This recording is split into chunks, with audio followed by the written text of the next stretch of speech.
giving us your week, and of course also your weekend. So my name is Graham from Africa is Talking. I work in the marketing and partnerships team. And first of all, I don't know how many of you guys can see your skyline here. No, this is Nairobi. This is Lagos. But these others, is there any one of your buildings? This one, eh? This one is called the Telcom Tower. Yeah. So we had you in mind with this program. Yeah? So I'm going to take you through what we were thinking as we started this program in collaboration with the Google ecosystem team. And then when we do the final prize giving event, where there'll be $5,000 up for grabs, we are going to tell you some of the statistics that we'll have achieved then. Okay? All right, so the Africa is Talking and Google Build with AI program is a program to create solutions out of the two platforms. Africa is Talking is a communication and infrastructure platform providing telco infrastructure across 23 markets, integrating 80 plus mobile network operators, and then providing it as a uniform API so that you integrate once and build across Africa. So one of the key outcomes of building on Africa's Talking APIs is that your platform generates a lot of data. Even an SMS should ideally generate 2 or 3 payloads when you send it. When you send USSD, it generates a lot of data. When you send requests for voice, even more data. So when you have all this data, how do you use the AI models to create customer engagement and contact center of the future? So that's the main idea. And of course, one of the APIs that Africa is Talking has is the voice API. And the voice API can allow you to stream a conversation to an AI agent, and for the AI agent to respond and even trigger actions for your customer. So we are entering a world where you can make a voice agent handle millions of calls and uniquely handle each caller. Things that in the middle of the night, if a caller wanted to have their balance checked or have their service upgraded, have a statement, they don't need to worry. Just call, the agent can check through their data, the agent can check through the logs, the agent can check through errors and have a conversation with whoever it is. This, of course, may look amazing for businesses facing customers directly, but it makes a ton of a difference for businesses facing technical teams. So you can imagine a voice agent that talks to a technical team and they troubleshoot an integration on your platform based on the logs that are on the customer side and the logs that are on the platform side. This is what we are saying is possible. Or for example, you call and you want to downgrade or upgrade your service. Your voice agent can help you, send you the data, the documents you need to sign, send you the payment link, even if it's in the middle of the night, and even verify who you are. And what does that mean for the human worker? It means that the human worker graduates to even more, doing more. So if you are taking away the toil and you're taking away the mundane tasks that the human workers do every day, they can focus on more, more territories, more total addressable markets, building relationship with customers, etc. So I'm going to take you through the presentation on what objectives we've had for this project, for this build with AI, build with Africa is Talking, build with Gemini, build with Mzansi, hashtags, okay? So the Africa is Talking Google Build with AI program is a hybrid program combining in-person and virtual sessions. So for the in-person, we have South Africa in person, we've had Nairobi in person, and we've had Lagos in person. We have also had Kigali in person. We have had more than 4 cities as well, but those are in Kenya and Uganda and Tanzania. Then we've had a hybrid online presentations. Some of us are joining us online on our community.africastalking.com. So every session has always had an hybrid and optionally in person. Our first objective was the hybrid program. Second objective was to target 15,000 developers across Sub-Saharan Africa.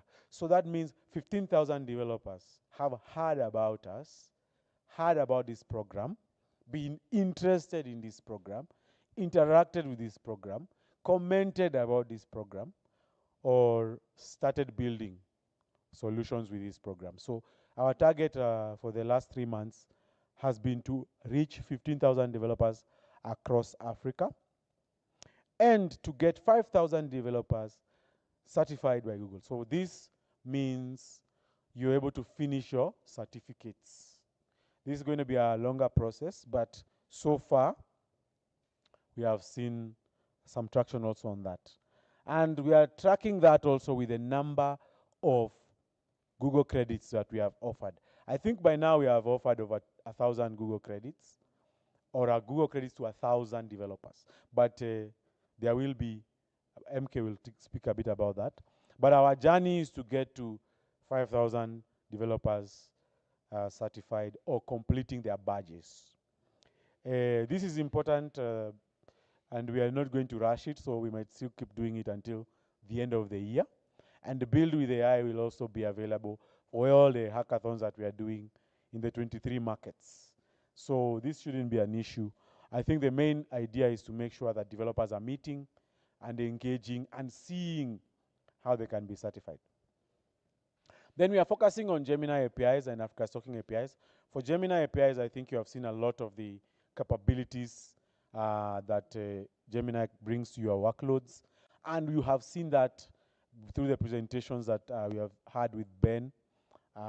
So any questions you have about the Gemini APIs, feel free to Slack us, message us on community.africastalking.com, message us on our socials, email us, and we'll be able to support. We have the material. You can use the material. You can use the notebooks and just understand what Gemini can do for your business, for your digital transformation. Maybe now we are not going to be talking about digital transformation of businesses. Probably you are going to graduate and say AI transformation. So we are more specific. And then, of course, we've designed this program to foster innovation and local solutions through AI.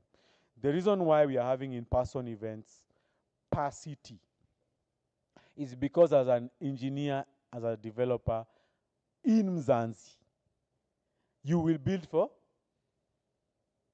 businesses here.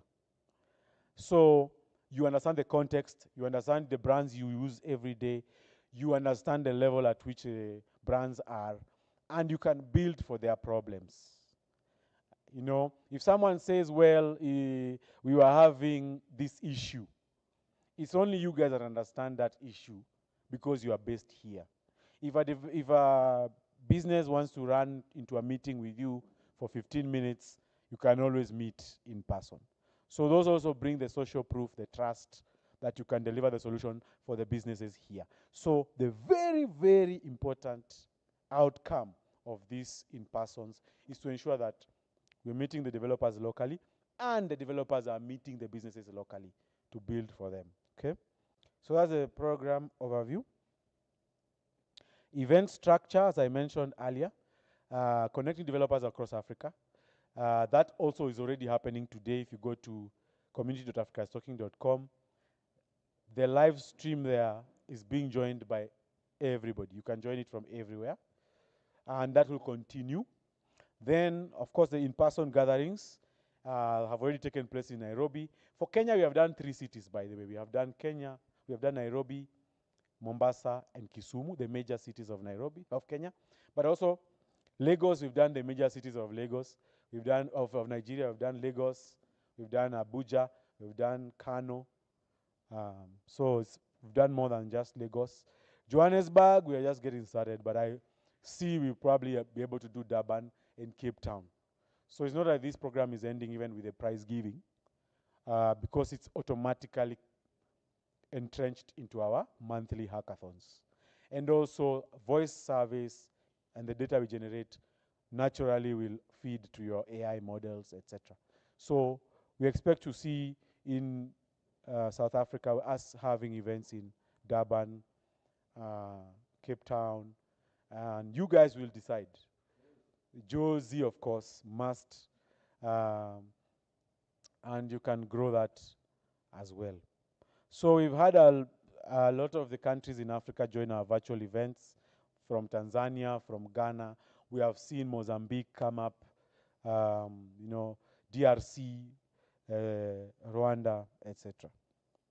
So we've been able to experience high quality learning experience that has been through the notebooks and the hands-on classes, and also the hands-on live resources from Africa's Talking and Google.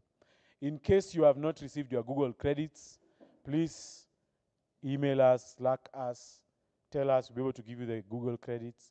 In case you have not received your Africa's Talking voice number, USSD channel, let us know. Those are available for you as you are building. Okay, so we've done the launch, and we are now going towards the finale. So just an apology for some of the programs. We had to move them from December into January and February. But that was because people are going to go for holidays. So we still wanted to have you in the program mentally. Yeah? Not thinking about how you will arrive at Limpopo for your, or KwaZulu-Natal for your Christmas holidays. Yeah? I can see the Durban people. Yeah? So we didn't want to do an event where you are not there because it's Christmas. So that's why we've seen us do some of these things right now. In terms of workshops and office hours, please join our Slack. I think you'll get our Slack links. You can reach us anytime as a dev or a business, because building should not stop even on the weekend. But don't destroy your family. Great. So I think the final thing that we'll be looking at between now and next 2 weeks is a capstone project. What are you building that's combining all that you have learned? Feel free to go wild. Feel free to go deep. But remember that your project should not die after this. And if you need help with us getting it to market, there's a platform we are also rolling out called the Marketplace. For example, Tumi already has some needs about voice, that if you're able to solve her needs, she wants to show the voice capabilities to some of the businesses in South Africa. So whatever you're building, we are going to be sharing the revenue together. We have a platform we are calling the Market Development Partner Program, where we share revenue with you 60-40. As a developer, you take 60%, we take 40%, minus the costs of the inventory. But remember, guys, you could always charge a subscription fee. Those things we can discuss. But what it means is that whatever you're building, you can build for the company you work for, and you can extend its usage to any other businesses as your own app. So don't be afraid to build. Don't be limited. You have all the tools. You have Gemini. You have coding assistants. you can build the world. Okay? Also for the capstone project, and this is something that you can share with your colleagues, you are free to bring your final year project as a capstone project. For those guys who are in the final year of their school, you can always build out your capstone project also as your final year project. I remember when I was in final year, we always used to wonder, who will appreciate the 1 year I have taken on this project? Well, if your capstone project is available for the world to consume, this could be how you start your startups. So sometimes you're not just building your capstone, your final year project to pass the exam. Sometimes you could actually be the way you get your own seed capital or partnership with companies. Remember, Africa is Talking supports at least 10,000 businesses every month. Those are a lot of total addressable market. It could be higher, but I could be accused of marketing. All right. I think I'm done. If you have any questions, please let us know. Otherwise, I would like to invite MK to continue with the next part of the program. Okay, there's a question. Do you want MK to handle it or me? Okay.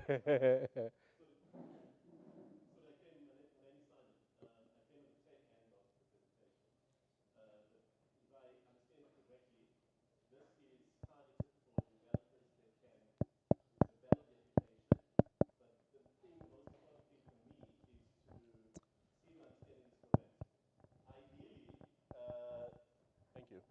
Ideally, there should be a customer base, constituents of clients that have a massive database. And whatever calls and SMSs and communication they do, there's some revenue to be derived out of that. So let's assume, for argument's sake, you have 100,000 customer base and constituents. Then out of that, small droplets then becomes many, and it can be monetized. Is my understanding correct? Okay, let me take you through it again. Okay, Yeah, sorry. you're almost there, but for the avoidance of doubt. So, Africa is Talking sits in the middle of developers and an ecosystem of customers. Customers come to us for services, but because we are an API business, some of them can't build, but they want the service. So there come in the developers. So like for example, in some of our hackathons, we have seen clients just walk in to hire the people presenting the presentations because they have seen the hackathon advertised, it's in their sector. Maybe, for example, we are doing real estate solutions.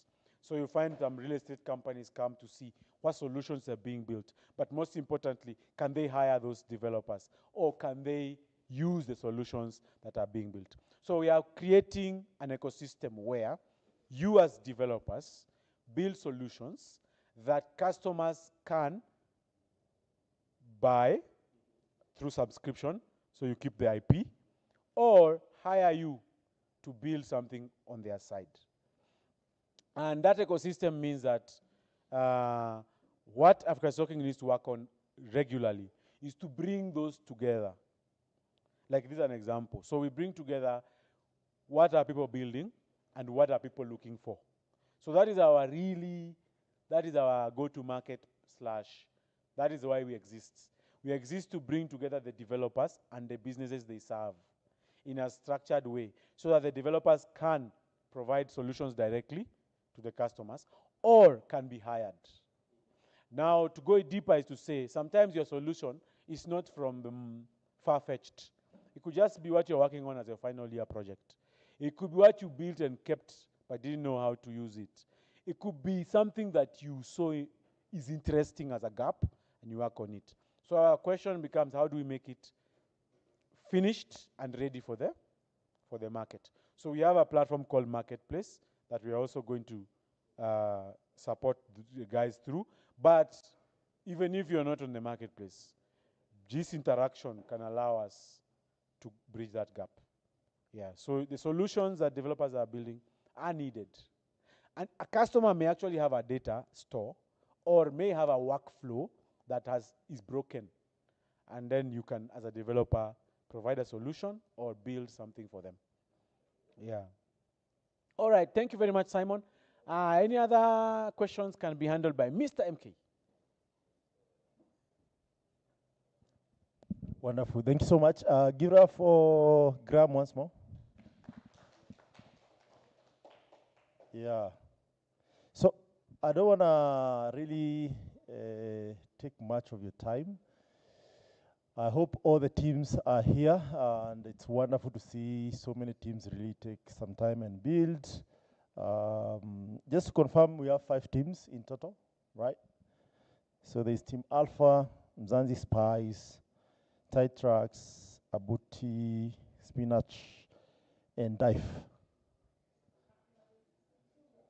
There are 2 more.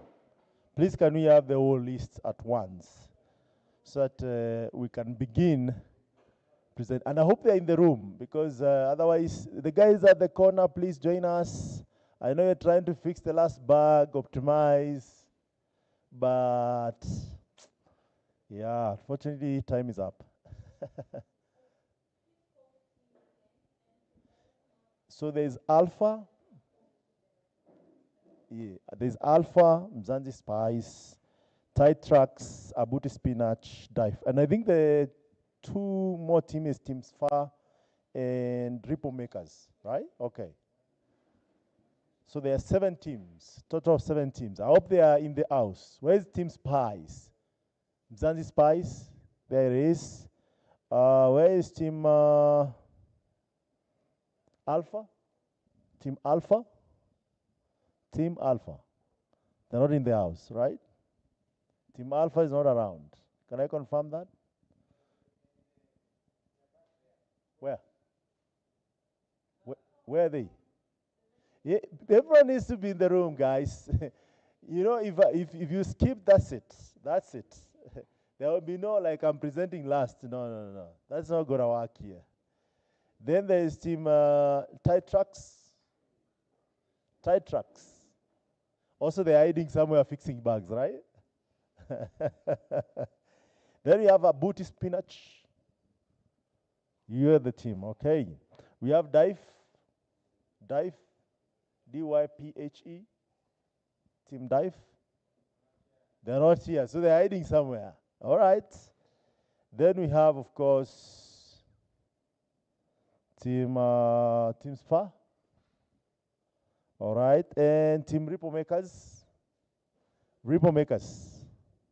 All right.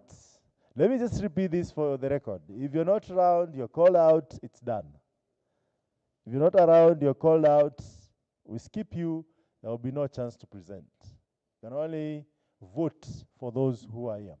So the voting is simple. I'm sure you guys worked the most. So there'll be no panel of judges, you know, with suit and ties and paper and pen, all right? Each one of you has a vote, so use it wisely. That's why everyone has to be in the room. We'll count the votes in the room, and we'll decide the winner based on that.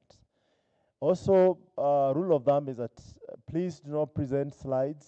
I know slides, there are places where they are really the most, but here we're interested in what problem you're solving and show us the problem. In fact, you can come here and decide to say, my name is Michael, and this is a solution I'm solving, and start showing us the solution, and we can make up our mind if it's solving the problem or use the technology presented. Simple and clear. KISS principle. Keep it simple and stupid.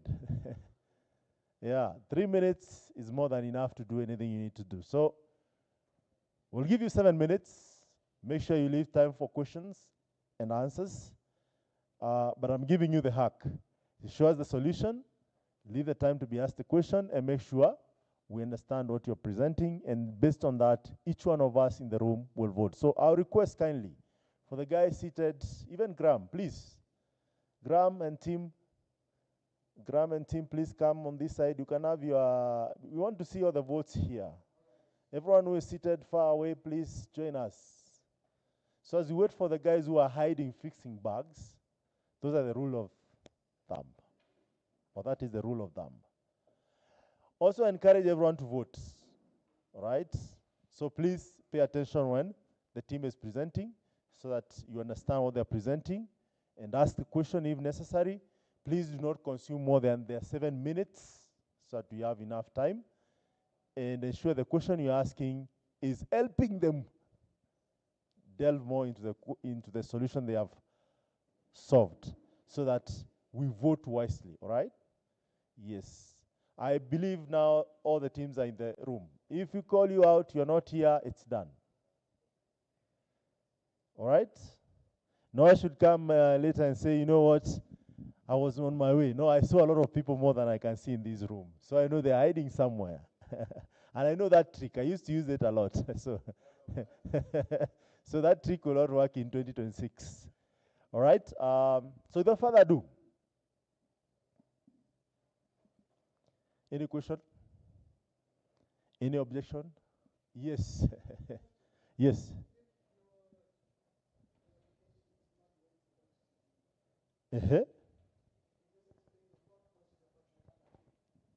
If the solution is nowhere where it's supposed to be.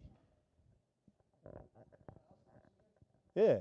Okay, so the question is, right, if your solution is not where it's supposed to be, can you at least just explain the thought process without actually showing the UI? No. We are not interested in stories. Yeah. That's the catch. If you are planning to come here and give us stories, we have stories for days. All right. So we want to see the solution that you solved using the technology that was shared. Okay. Yeah. Thank you. Yeah. Even if it's not complete, we understand, but we should see the solution. No story. Please, no stories. At least I'll be the advocate of no stories. So if you come here, give us stories, I'll be the first person to tell you, get the F out of there. Yes. Okay, so Michael, quick one. Mhm. So I was following throughout the week, right? So I wasn't here physical. I did miss a few lectures. So this is not a story. I'm not done with my system, but I do have something to present my solution. So that's not a problem, right? What is not a problem? My solution is not complete, but I do have a solution. Let me repeat this if it's confusing. Please, show us the solution. How hard is that? If you go on your phone and download an app, do you get stories? Do you get stories? The least they ask is sign up, isn't it? The rest is what you need, you see it, you use it. That's it. If it doesn't make sense, you uninstall. So that's the simplicity I want us to develop going forward. Remember that your user will not be calling you, asking you, oh, this app, what did you think when you implemented blue instead of white? No one will do that, all right? Why did you use SMS instead of voice? No one will ask you that.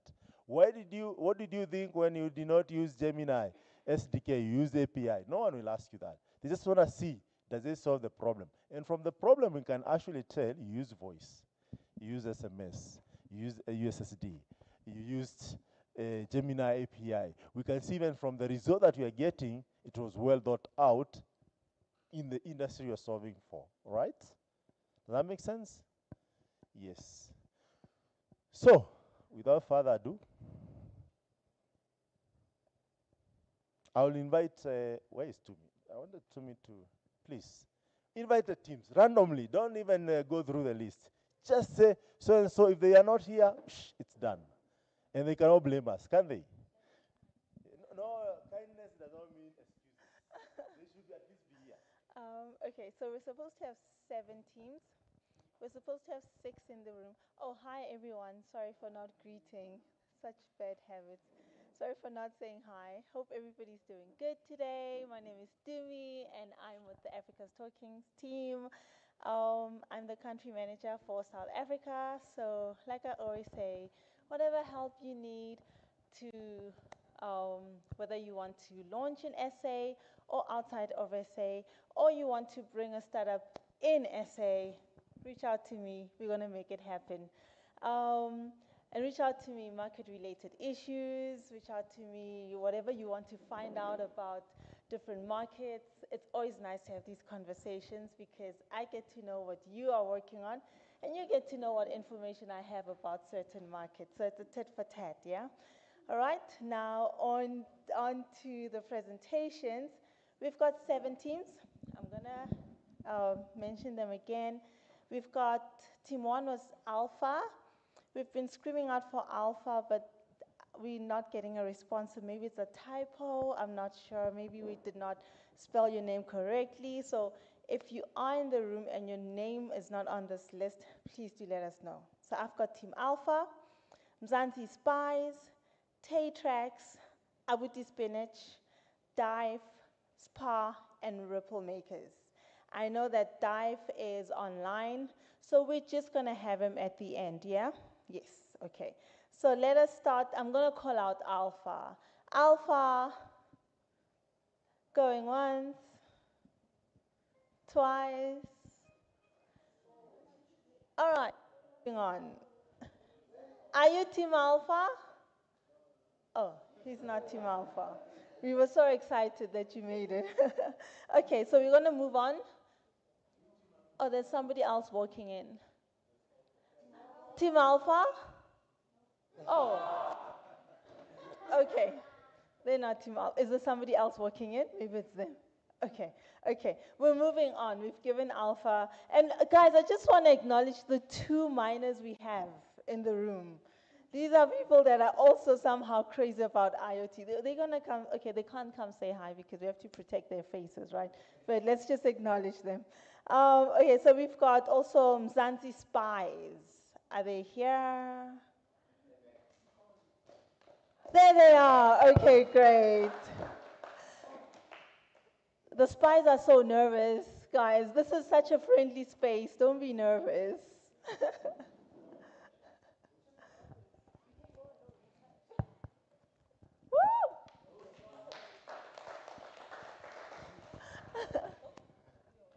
You're going to do amazing.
So please give a round of applause for Team Zanti Spies. And on stage we've got Matsepo and Bill, right? So you guys already have the mic, right? Yeah. And you're ready to go. Somewhat, yeah. Perfect. All the best. Enjoy. It is your app. You're educating us about what you built. So please, okay, relax. All the best. All right. To be honest, we're going to be very, very brief and short because Mr. MK said that no stories. So we do have a couple bugs. So we can't fully show what we ran. As you can see, we have a database problem here. But let me see. Wait. Let me just run this.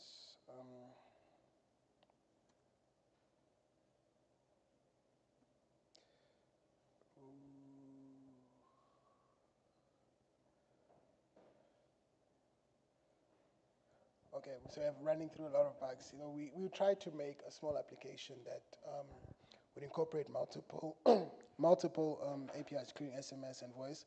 But unfortunately, we can't fully show it because we still have some bugs to solve, and it's unfortunate. But there's always the next time. Probably the next hackathon, probably have a chance to show it and present it. But yeah, thank you for listening to me a little bit. Yeah.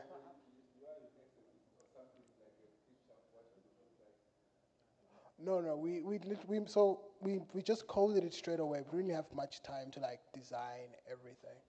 Yeah, we. The problem comes in where everything is coded, the APIs are in there, but for some odd reason it's not connecting properly. Yeah. So we have that. So that's a bit of a problem. Yeah. So okay. So the problem we were initially trying to solve was that sometimes you can be in a meeting or conversing with someone in public that you generally don't want to be there, right? So we wanted to find a way to have your phone to call you. And so like you have like a safe word, let's say pineapples. You can just tell the person, oh my God, I want to look if there's pineapples around. Your phone will call you automatically, so it gives you an excuse to leave the venue. And also we use that same thing for security. For example, you're in a position where you feel like unsafe. You could say a word that your phone can hear from you and then send some text messages to your family members or people that you trust that you're in trouble at such a location. So that's literally our idea in a nutshell. You could fake call yourself, and also you could, yes, and you could send SMSs to in a situation where you're in trouble. You could say a safe word like maybe pineapples also, and then SMS will be sent to your loved ones stating that you could possibly be in a situation where you're in danger, so they can already contact authorities or find a way to try and get you.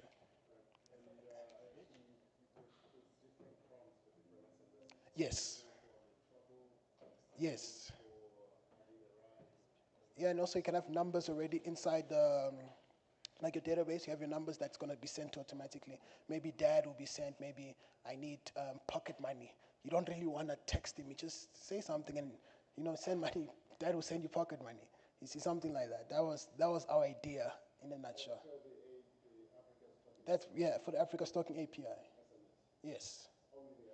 Yes, we wanted to use voice, but that was something that we didn't fully get the whole just how we're going to use voice in this. But yeah, we wanted to use that too.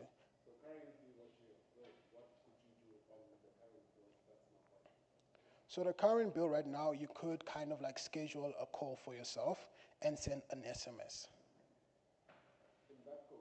Yeah, but there's a problem because when how it's supposed to work. So the problem is how initially it's supposed to work. We're supposed to have like when the first thing UI you would see is a registration, right? Just a small registration page, so you can have your name and your surname, right? And then it's going to store that in a database. We use Superbase and SQL. So it's going to store it there, and then you can maybe set up the numbers that you want the SMS to be sent to. So the problem we have now is that the Superbase URL is not connecting, even though I had it set up properly. It worked for like a short period of time, and then it came back to this very much error that we see right here. So that's why we kind of trying in this current situation. All right, thank you, sir. I think it's a very much brilliant solution. Sure. for my idea. Thank you. I have a question. Yes, sir. Did you use any Google API? Yeah, okay, no. To be honest, no. We didn't. Okay, thank you.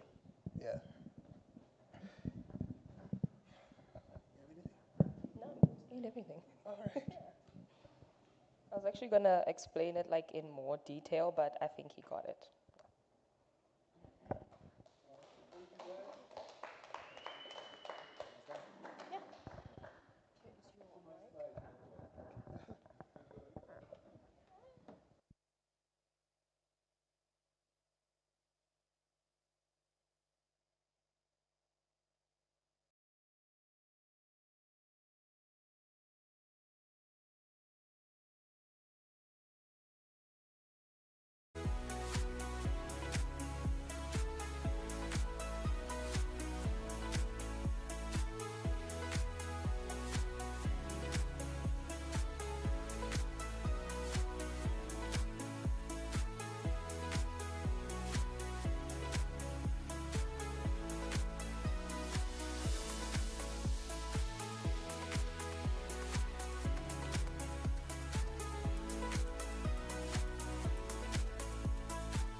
Everyone. Yeah, I can see we all encountered the very same bugs because I myself still have bugs to decode. Like over here, this is basically what the final product is, but I don't know what's going on today, but all the APIs are like down or not connecting properly. And I try to debug, it's still going, but I'm not sure where the error is. Anyway, but here's what the final product's supposed to look like. Basically, what I tried to innovate was something where a normal phone, like you remember those Nokias, those Samsungs, those Motorola's with button phones, those flip phones. So basically what I was trying to do is to allow them to have access to API and LLM tools, even though they have no internet connection capabilities. So basically, they are going to access them through SMS, USSD, and voice, although I didn't have enough time to implement the voice. But basically, you could send an SMS to a number given to an LLM like Gemini or Claude or ChatGPT. Send a message, type in something, and then press send. And then it'll act the very same way as how a normal phone or computer would respond with an AI. Although this one is not connecting because APIs aren't showing, but otherwise you can send a response SMS. Same with the USSD, type in something, and then you can ask it whether for the weather, whether you're in an emergency, you need a cops, you need an ambulance, maybe poison services, or your car's giving you trouble, or maybe at home and you're looking for a recipe to cook or something. So maybe you want to exercise or you need CPR, so it'll give you a response. So right now, you could type in one, ask anything, and press OK. The API is supposed to give you, the AI is supposed to give you a response, appropriate response. But as you can see, lines are down. Anyway, I connected it to Gemini 1.2 Flash as a lightweight version. I used the backend of Flask and Vertex AI. Telcom, I used Africa's Talking for the SMS and USSD services. I was going to implement it also for voice, but issues. Whether I used Open Weather Map. Thank you.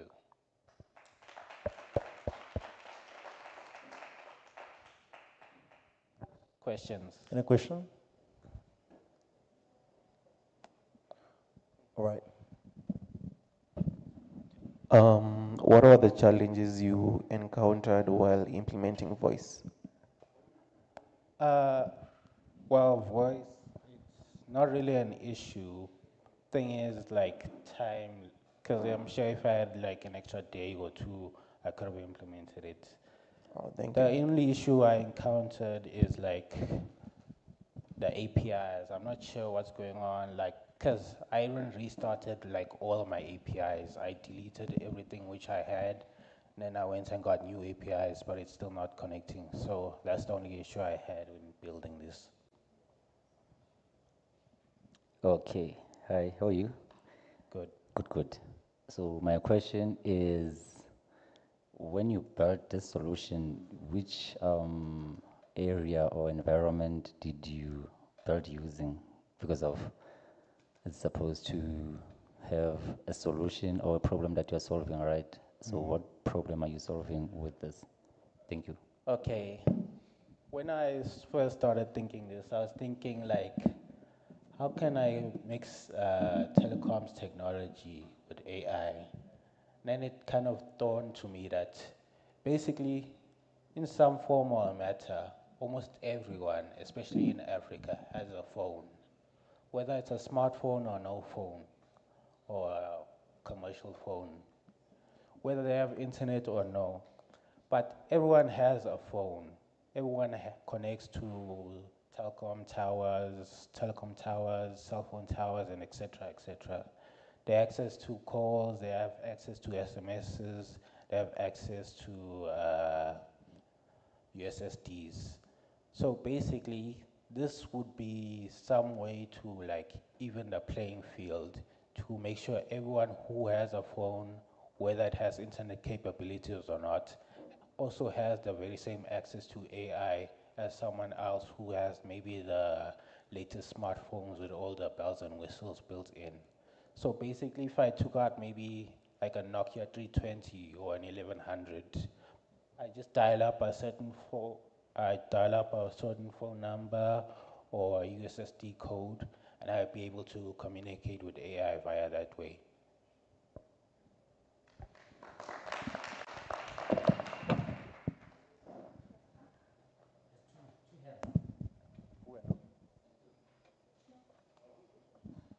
Um, Spa, this is a brilliant solution that you've built. I myself tried something similar. It took me maybe 2 years. I'm wondering how long did it take you to get to this point? Basically, I started on Monday night or Tuesday. That's when I started thinking this. But the code I started like building uh, Wednesday night or Thursday night. Although it's not perfect, but I was going for something lightweight, something easy to deploy, because this type of technology still needs a lot of files, a lot of back end, a lot of connections to like perfect it. So I just strived on building something lightweight, something easy to deploy, something fast. So that's why I also like hired the assistance of certain AIs. I use Gemini a lot. If I had more time, I would have like looked on Hugging Face for other AI modules which could help better this. But more or less, it didn't take that much time. But it's not a perfect project because of the time. But if we had more time and more resources, I think it could be perfected. All right, here's my question then. So it's for feature phones mostly, to give people on feature phones access to the same internet that those on 4G and 5G would otherwise have. And the majority of people using feature phones are those in the most remote parts of Africa, the rural parts. What is the use case for them in this case? Why would they need AI? Do they know that they have this problem? So my question to you is, the problem that you're solving, does the customer know that they have the problem?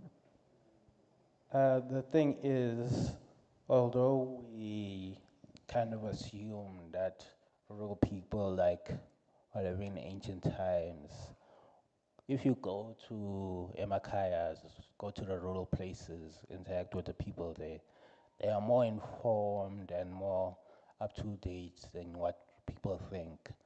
So I was my mindset was like connecting them with like, because most of the people in rural areas, some are farmers, some are cattle herders, some deal in produce, delivery, and etc., etc. So the problems they would encounter would be climate change. That's why I included a weather app. Because in farming, one of the biggest issues is weather. So you need some type of weather assistance to like help you determine like what's the expected rainfall for today, what's the expected rainfall for this week, and so on. Because you can't just wake up, go to the farm, and hope today rains without like having a basic idea of like weather patterns, etc., etc. So this was to link them to like the trends in weather patterns, the trends in rainfall, also assistance in growing crops and so on. Like they could research like how long does certain crops take to grow, etc. Routes to certain towns, like maybe there's a shortcut, maybe some roads are cut off, maybe there's some alternative routes which would take them to their destinations faster, or maybe they found a new market but they have no idea how to get there. So I was also thinking of implementing like a map feature on it, like, although that would have been a bit tricky, but I was thinking more like a voice GPS guidance system with users voice calling. Thanks, brother. Thank you so much, Novel. Any other questions? Yeah. No. For me, just to wish you the best, and I hope I'll see these in the final projects in 2 weeks, while everything is working. It's really, really well thought out and solving the real-time problems. Yes, Thank you so much. Yeah. So hopefully I can get home and fix all the bugs.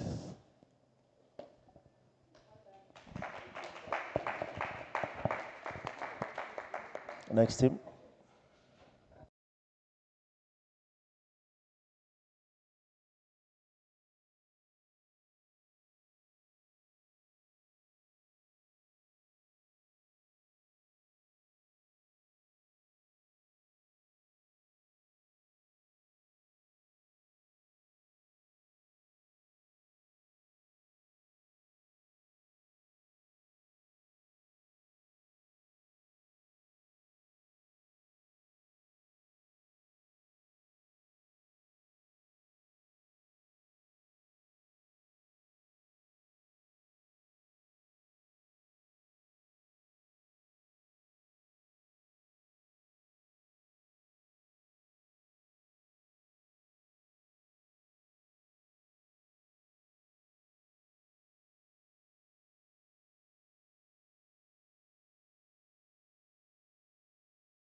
Okay. Okay, hi everybody. My name is Mpo, and also known as Abuti Spinach, and this is our solution. So most of the time, what I do as a profession, I'm an agriculturist and agronomist. So I consult most of the time with farmers. But I found that most of the small farmers, they don't have access to the expertise that I have, and my expertise is very expensive. So I charge like a lawyer. So I charge per hour. So most small farmers, they cannot afford to have an agronomist on their side. So the solution that we are building with the spinach, it's an AI agronomist that will assist them.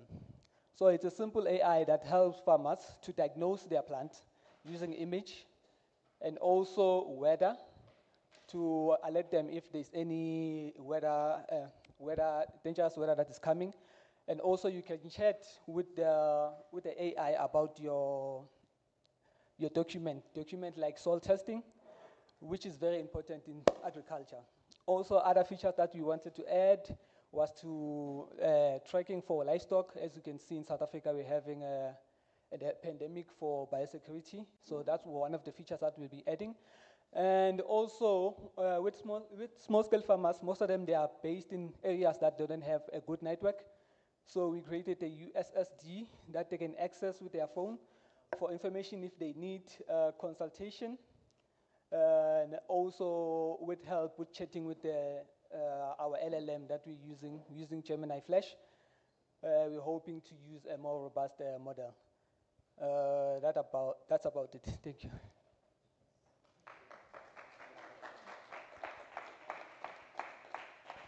So, is the USSD working? Sorry? The USSD, is it working? Yeah, I've tried it today. It's partially working. So, can someone please try to dial what I can see there? Star 384. Star 384, star 87, 343, hash.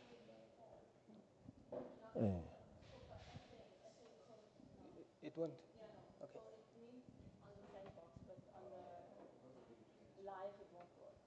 Anyone with Android phone, you can download Sandbox app and try it out.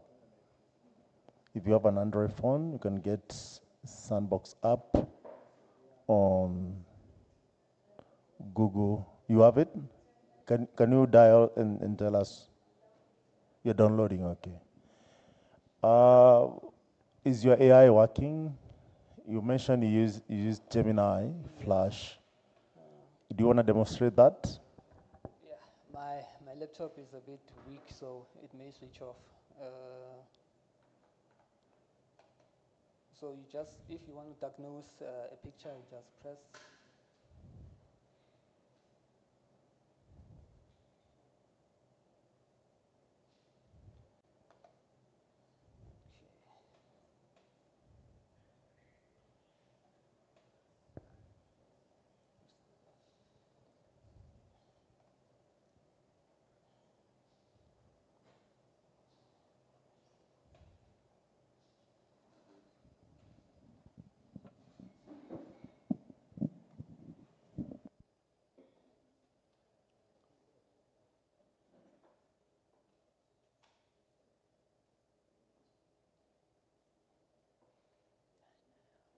Okay. Now. Oh.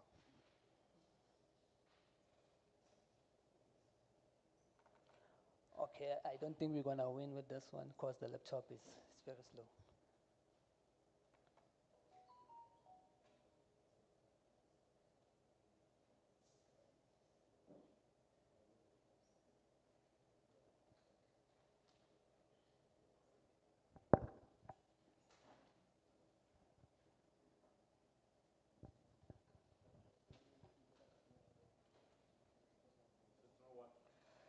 No, my laptop is very slow. It's not.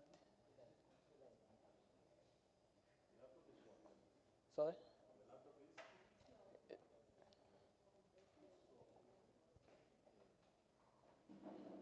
Okay. There are some guys who are hosting localhosts.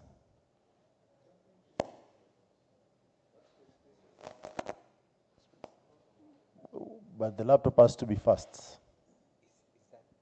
that link online? Yeah. Can we connect another machine and test it out? So we just want to add this so that we can diagnose this. Can use my laptop, right? Can use it. Can use my laptop. Yeah, if the link is there, maybe try it with another laptop and let's see. Yeah. Is the Google Sandbox ready? Sandbox? Africa Stocking Sandbox. You said you're downloading. What are you downloading? What? Yeah, it should be Africa Stocking Sandbox.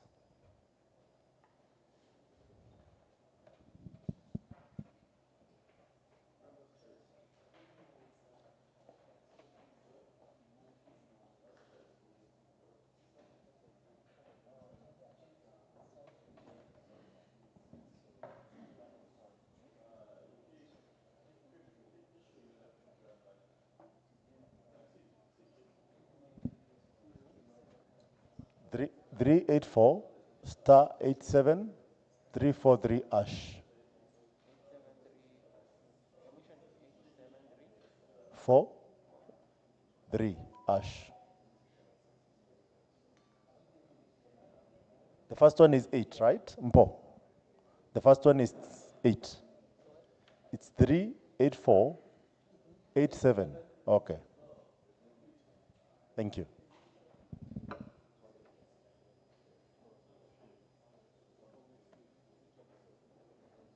Can you refresh your server, the USSD server?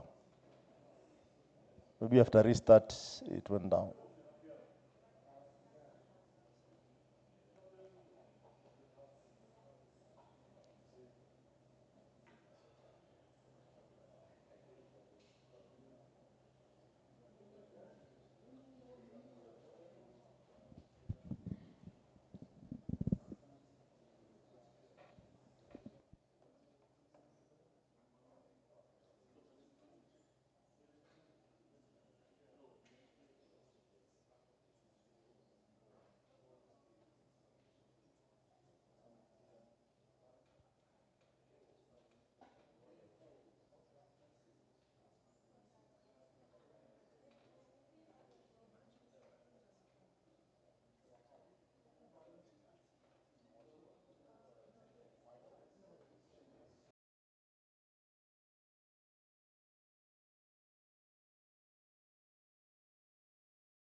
The other ones, the tracking livestock is the feature that's going to come later. But yes, weather alerts, yes. Yeah. Diagnosis of picture like crops. Okay. Chatting with the chatbot about your plant. All right. And what technologies are you using on the plant diagnosis feature, weather alert, and the tracking? So for weather alert, we're using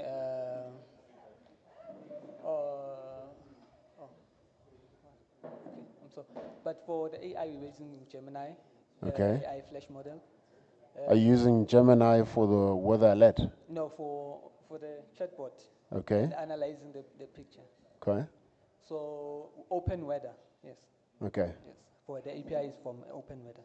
All right. So it can send a warning and also give you daily weather. And for the plant diagnosis? It's using Gemini to diagnose it. It's a Gemini agent. Okay. Yes.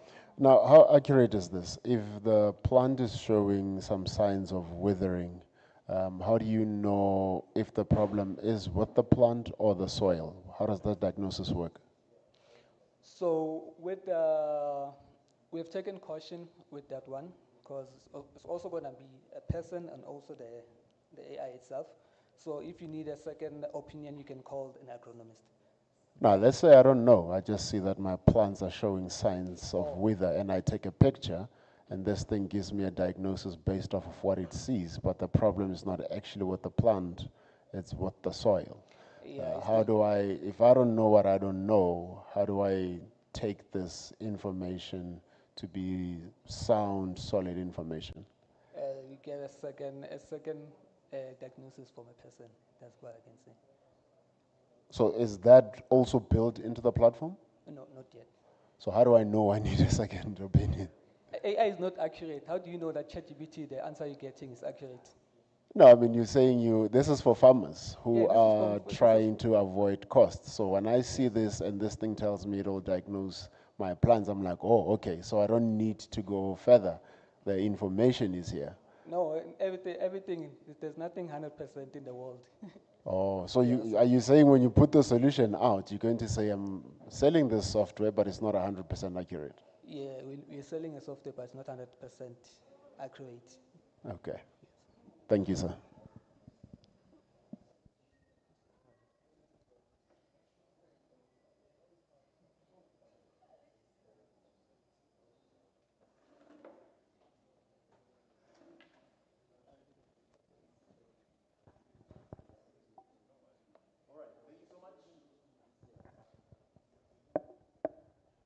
The next team that is ready. Tatrax. Is Tatrax in the room? Yeah, no, he's here. Okay. So you can go.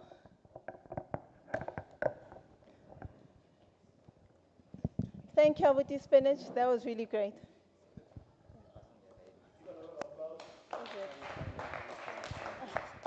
Okay. All right, Tatrax. So there's been a just. Is Dive here? You can go. Okay, Dive is here.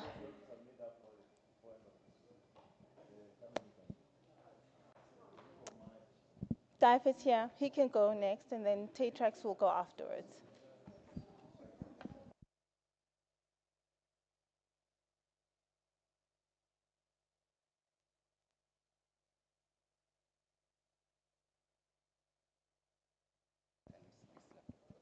All right, great.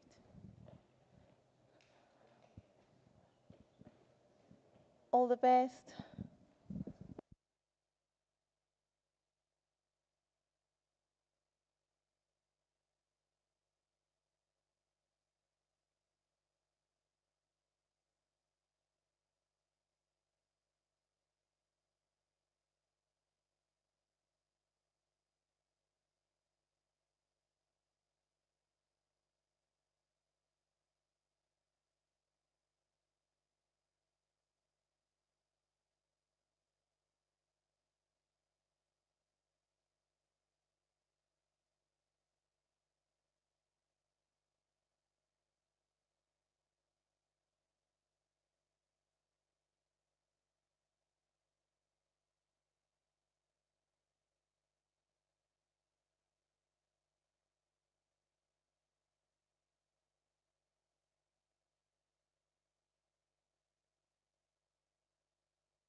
Good afternoon, everyone. My name is Daif Chauke, and I'll be presenting on the above. I'm not going to take a lot of time because I know what is important is not the PowerPoint, but it's the product itself. So I'm just going to brief you. So what we have done is that we have created an AI called Rescue AI, which is an AI-powered emergency response. So basically, in South Africa, the response team or the response time to respond to an accident is far long. Like someone can literally die before an emergency can come. I remember once saw a TikTok video this week where like someone was in a truck. He hit another truck, and then that guy, they were just trying to pull him out themselves because the emergency response were no longer there at the right time. And the accident was not reported, so the person had to die. And then after I saw those things, then I decided to come up with this idea. But what about if we build an artificial intelligence that can do that? So basically, this is it. Ne? I'm just gonna, this is how it will flow, and then et cetera, et cetera. So I've used this one. This is the flow. So a reporter will report in the AI thing, in the AI agent, ne? And then it will be talking to him using Gemini. So Gemini is Google Gemini, ne? And then the location as well is gonna have a location as well, which is gonna be sponsored by Google Maps API, right? And then we're gonna also test it using Africa stocking, which actually didn't work. I tried to use it, but it didn't work. And also the Firebase to collect the ID. So yeah, basically this is how it is, but I just wanna get to the application so you guys can see what exactly I'm talking about. So with this application, a lot of South Africans can be saved on time once they encounter an accident. So without any further waste of time, let me just go to the application. So this is how the application looks like. So basically, you're gonna come here and do what? And report. You, as someone who has witnessed what? The accident, you're gonna come here and report. So when you report, it's gonna ask you, hey, I'm Rescue AI. I'm Rescue AI. Your emergency intake agent. What type of emergency are you reporting? So basically, I'm just gonna come here and say car accident. So when it says car accident, and then it asks me, I understand how many people are affected or injured. So basically, I'm just gonna say 2, for example, that I have witnessed being injured on the accident. And then it's gonna ask me to give my current location. So basically, I'm just gonna say Alexander, where I come from.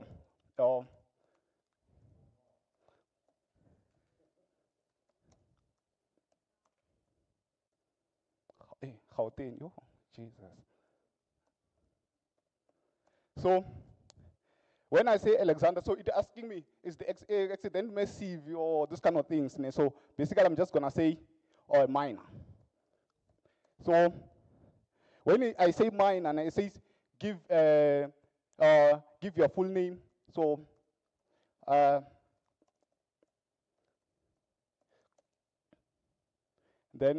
and then I add my numbers. Here it's gonna ask for my numbers too. So I'll just add my numbers. So basically what happens here after this one, it now connects and put those things on the database. And as you can see here, it says the accident has been reported. Now it's a car accident and there's 2 victims and the location is where? It's in Alexandra. And the severity is what? Is minor. The one who reported it's what? Dive, and his number is what? His number is this one. And it can also locate the nearest hospitals, as you can see here on Google Maps. The nearest hospital in Alexandra is this one, healthcare clinic. So it also locates you to the nearest hospital so that whenever, if you feel like you can help the person to the hospital, you can also do that. But it can also dispatch teams as well. As I go down, you'll be able to see. This is what it's recording. So this is the Firebase. So the Firebase records these things and the ID as well and the car accident. So these things is recorded so that we can also check what the tracking as well.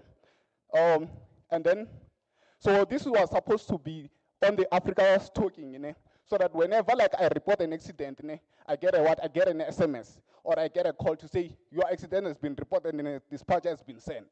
So that's basically it. Yeah.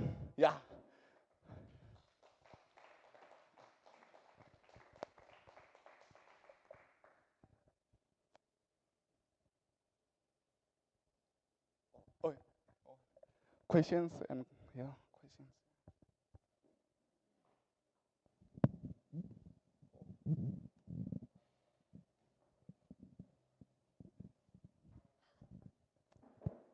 Hi, Dive. How are you? Good, and how are you? I'm good. I want to ask, with the emergency, how would the person know using this solution, right? How would they be assured that the people who are supposed to aid them will come in time? What? How would they know that the person, the whatever system, whether it's your police, your ambulance that's supposed to come and assist them, obviously, are going to arrive in time? Is there any sort of like Yes. tracking showing that the aid or the help is coming through, is going to reach you at this specific time, and assuring that it will come in time? Yes, that was what Africa is Talking was basically supposed to do. But also, we also have this other thing on the fire base, which is to track. Let's take you as a reporter. You have this part here, responder dispatch, track. I don't know if you can see it, but it's right here. So with this link, you'll be able to track where the dispatch or the response team is at. Just like when you bolt, you can see where the driver is at, yeah, this kind of thing. Yeah. Okay, that's amazing. For the people, for instance, a scenario where someone was shot at, Yes. at a shop, a clothing store, some mall, and they utilize your solution to acquire aid, but then perhaps they are running out of consciousness. How would this then help them? That person who's by themselves, who doesn't really have a friend or a buddy or anyone near them who could do all of these inputs and messagings and information for them, then how would they use that? Because their then emergency would be more dire. So basically, the features that are there on this app is you can communicate with the AI via text, but you can also communicate with the AI via voice as well. So basically, you can just kuluma. I mean, you can just talk, and then the AI will be recording those things. Thank you.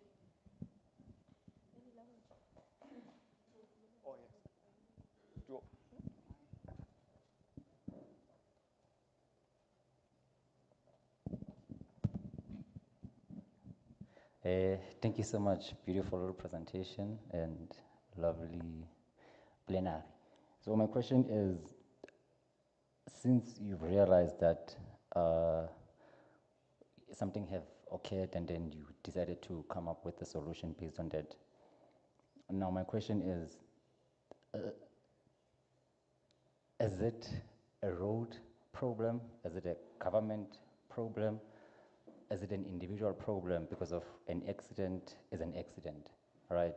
And then when does an emergency coming through, let's just say it's happening in the middle of nowhere, is the solution gonna be working with the health side? Maybe a helicopter can come through and specify that, okay, this accident is very far away from us pulling through, but then it will need an extra mode of transport. Sorry.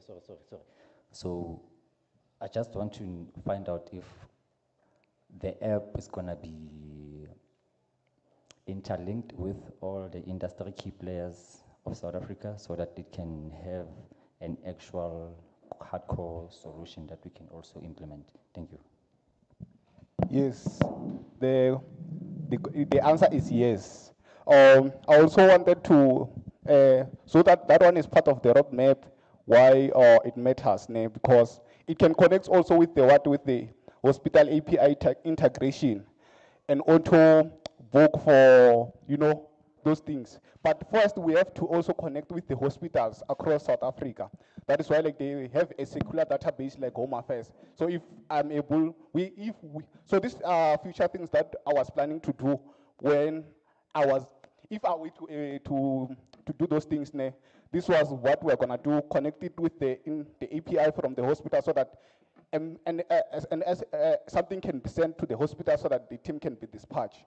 Those things, but but there will be also the use of drones as well to monitor the damage as well. That is there. English is going out. Yes, sir. Yeah. Great presentation and great solution. I just need you to walk me through the problem exactly. In the sense, who are you solving this for? Is it for me to be able to report on an accident I saw, or is it for the government to respond quickly to accidents that happen? Is it for private sector? Who is this solution for? So this solution is for the government to respond as quick as they can to an emergency. But also for private cooperation, because that does not only cover the government, but it's for the government mostly because the government does not, their system does not actually respond on time, basically. So yeah. And a follow-up to that, to this problem is, what is the problem within government? Why are they not responding on time? I feel like, oh, not that I feel, man, why am I saying I feel? Basically, for example, not most of those things from the government. I don't know if they are, like, it's not, how do I put it in English? I mean, like, yeah, like, as Komanang, like, Connection. That connection, yes. Okay. But with this one, is going to be the middleman, so that the government can be able to, for a fact is, sometimes an accident can happen. Yeah. But the government does not know. You get, I mean, yes, you hear what I'm saying, but the government does not know. But if someone can report, and then the government is alerted that there is an accident that occurs, and then there will be a team that is dispatched, not only for accidents, but also other emergencies that are there in the country. With government EMS, the problem they have is the allocation of the ambulances per district. Yes. In certain districts, they have more ambulances available to serve that district, and when there are no accidents in those districts, those ambulances will just sit collecting dust. And in areas where there are accidents happening in that weekend, it so happens that they have allocated fewer ambulances, and the response time then becomes very slow. Yeah. So what I'm asking is, how are you solving for them? Because one problem that's very popular is not that they don't have the ambulances and they don't have the ability to respond, it's just the allocation problem that they have. So basically, like you said, in some areas, they have more ambulance, and the other areas, they do not have more ambulance. So basically, what is going to be done with this AI is going to also look for availability of dispatchers. That's why, like, it searches around the area using those things for availability. If there is an ambulance that is available in this hospital, if there is an ambulance that is based on how far you are from the accident. So it searches on that area. Where is the availability of an ambulance? All right. No, great solution, man. I think if you Uberize it for districts to be able to also allocate as per the need in different sections, that'll be a much broader and brilliant solution. But great job, man. Sure. Thank you so much.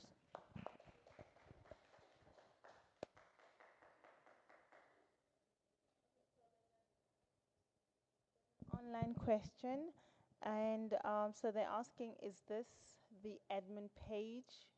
Let me just read it, and then you can answer. It says, this is to Mr. Dive, and is this the admin page, and does this connect to some sort of control panel, as ambulances are mostly privately owned and rented? Could these companies access this information, including insurance info, for that person? Yeah, that's a good question.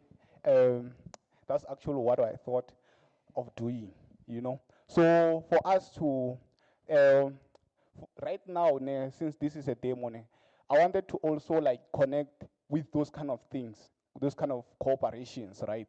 So that was for the future plans. Okay, we need to add these things, these features, because for us, for the dispatcher to be there needs to be what? Ambulance, there needs to be availability, which means we have to connect with those things, have the thing together in one place. So basically, yeah, that's the future plans of this app. Okay, perfect. And sorry, I think I missed the beginning of your presentation. So as the end user, the one that needs help, how do they access the help? Is it, which technologies are they using? Is it SMS? Is it USSD? How are they located? So this thing, is available in two things. It's available in SMS and also in our voice call. Okay, all right, okay, got it. Thank you. Any questions anymore? No more questions. Thank you so much. That was awesome.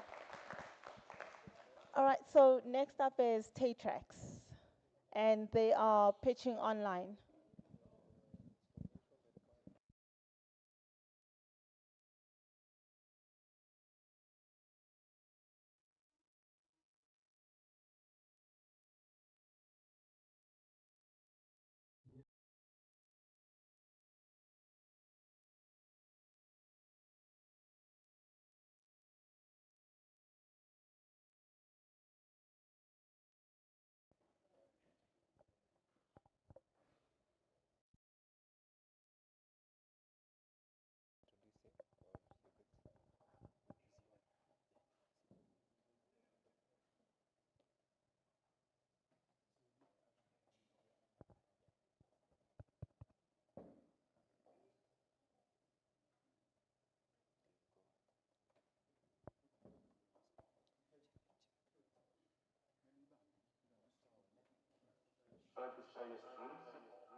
We can't hear your music.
Sia, can you please continue?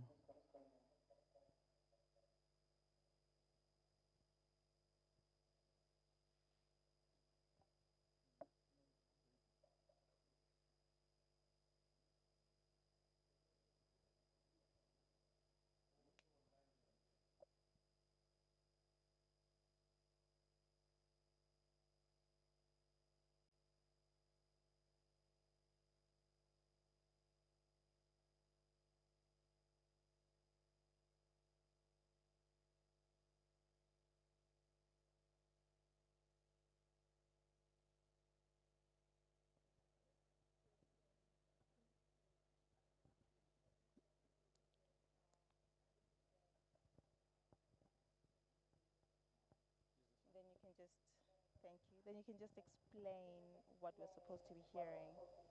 But when we play your music, we can hear it.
2.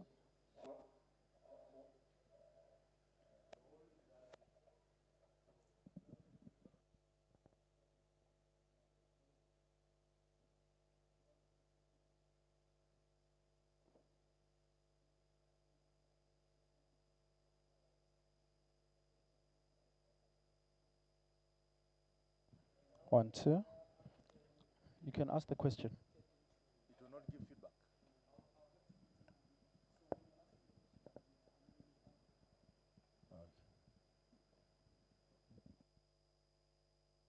Yes. The first question here is, no, you can't hear us.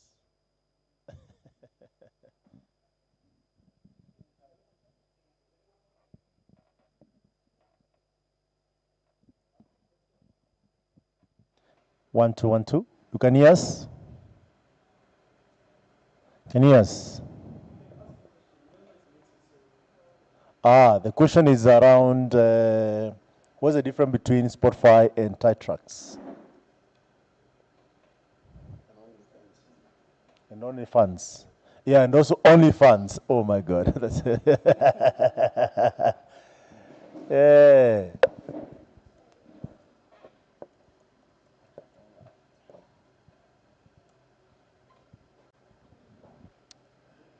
Yeah, so the answer here is saying the trading royalty. The artist becomes the true owner of the stock or the talent.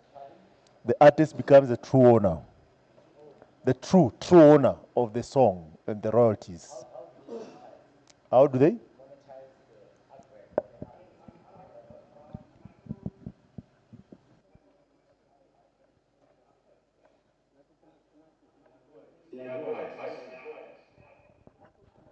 What's the difference between Paytrack, Spotify, and OnlyFans? Now, if you look here, what we are doing is we are evaluating an artist before they become successful, number one. Number two, we are allowing the public to be the ones that buy royalties. And when you buy royalties, you get to keep them for 10 years. If you can see my screen, this screen shows that this is a trading platform. It's not a music listening platform. When you listen to music for example, from Spotify, this is how Spotify works. Spotify I think the technicalities because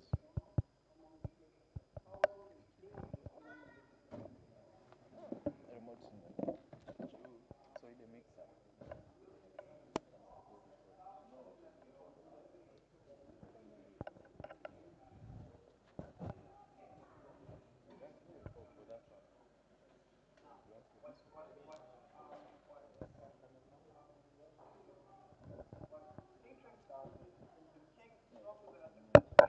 At Spotify, songs that are successful at other platforms, the platforms that are already in existence, and then it says, by the way your sound sounds, you are in the level of these people. And in the next 3-4 months,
No more questions? Oh, really? Can I speak in the mic?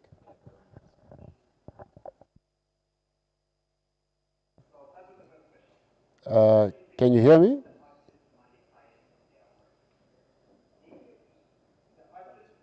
Can't hear me.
Thank you so much.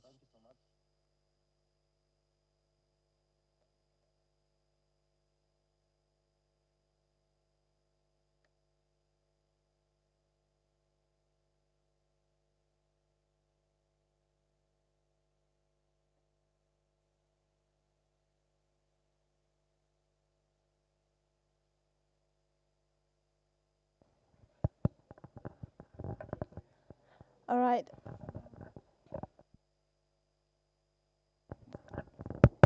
All right, thanks, Sia. Thank you. That was Sia from Taytrax, another awesome app. That's fantastic. Next, we've got Ripple Makers.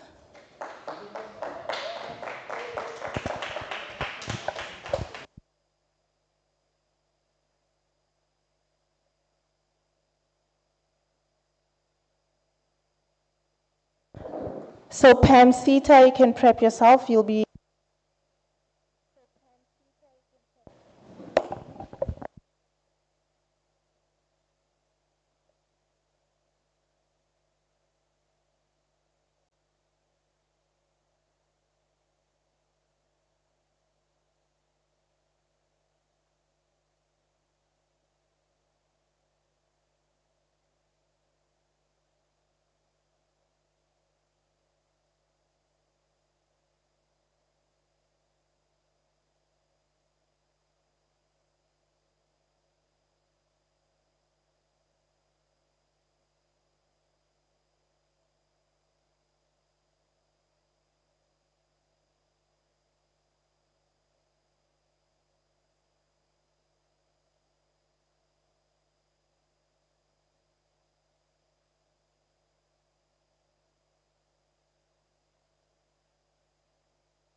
Testing, testing, testing, testing. Sharp, né? Okay. Here, I go well everything. I didn't see that on the screen. Okay. So we built an app called ConnectWise. ConnectWise is a platform for the visually impaired, so for people that can't see very clearly. So this is a platform that would enable them to buy airtime, to send messages, and to send WhatsApp messages. Even though the third one was a bit difficult to implement, we will showcase the two of the features, that is sending airtime and SMS. So this would be an idea for or a project for a telecommunications company to implement and be accessibly aware, to bring in people that are, visibly impaired. So this is an effort to include people in AI with AI. So we built an agent on Google using Africa's Talking APIs. We are using Gemini 2.5 Live. I think it's called Live. That's the model that uses audio and video, and the 2.5 that with text. So we would like to demo without further ado. Would you like to? So, yeah. Yeah. So, ideally, we are going to start with the airtime one, because that's the one we trust the most. So it's going to be calling the Africa's Talking API, the airtime. So we're going to try to buy airtime for somebody.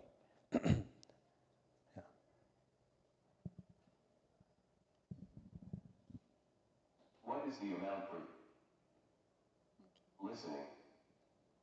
Let's start again. I didn't hear anything. Please try. What is the amount for the ear?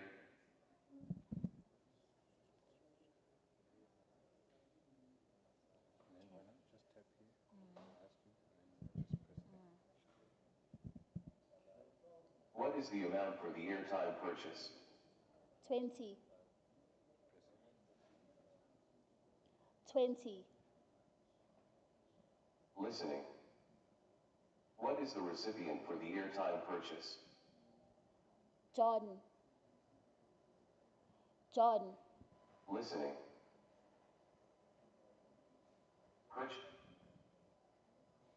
Successfully purchased are 20.0000 airtime for John. So this is a successful attempt at purchasing airtime using the Africa Stocking API. So I don't know, is there a way to check that it actually went through? Because I'm using Sandbox. Huh? Okay, all right. Eh? Sandbox, okay. So we have 200 messages.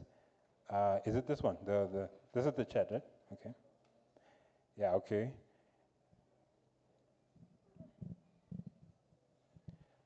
So there we are. We have 20 rands worth of airtime. So we will showcase the SMS API as well. Must tell him to give us our money, okay? Okay, so I feel like you should just reload. Yeah, just reload. No, it's fine, that's fine.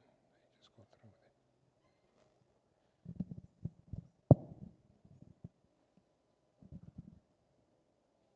What is the recipient for the SMS? What is the recipient for the SMS? John. Listening. What is the message for the SMS? Can I have 20 rand airtime? Can I have 20 rand airtime? Sending SMS. So as we said, we trust the airtime API more than the SMS. So yeah, this is the demo, but I would like to show you one thing that really drives our point forward. So we've been just clicking. Welcome to Connect Wise. Okay. Tap the microphone and say a command. So on load, this is what it says. So I'm imagining now as somebody who's visually impaired, I would like to hear that on load because it tells me, okay, fine, I have to take an action. So we would go to this big blue button to initialize our actions. So we went to the airtime and the SMS buttons. It's just because we wanted to drive our point home. But if I would do this, listening. Airtime.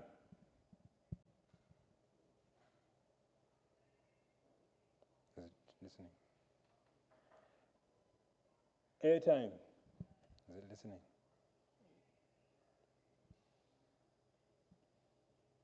Okay, again. Yeah, do it again. No, here. Just the button. Airtime. Listening. Yeah.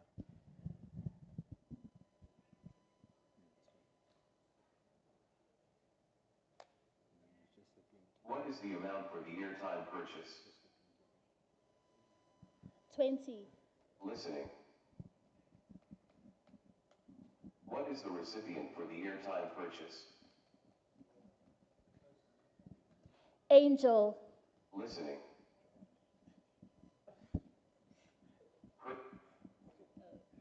Could not complete the purchase for Angel listening. So it couldn't. The provider said, invalid phone number or amount. Yeah, this is actually a response from the API. We tried to say 20, but then it took also 20 listening. So that doesn't make sense. So if we just said 20 without listening, it would have gave us the same success. So yeah, I think we are done.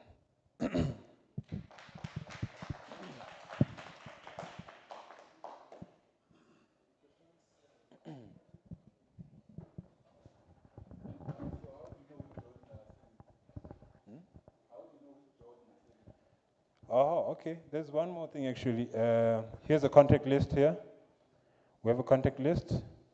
So there's Alice, there's Bob, there's Charlie, there's Diana, there's John. That we like so much. You see, there's John. Yeah, so I'm asking because you're probably going to have more than 2 Johns in there. So how are you going to know which John you're sending to? Yeah, obviously, this is a demo, but this would ideally have access to like contacts, maybe from your email, from what's this? Yeah, email, from your contacts inside your phone. Yeah. Okay. Okay, thanks for the demo. I just want to know how you are evaluating this system. Or what did you do to evaluate the system in terms of like this? It's done the right thing or the wrong thing. The right thing or the wrong thing in terms of sending airtime or SMS. How are you evaluating? In terms of. So what I mean is, like, your system is done, right?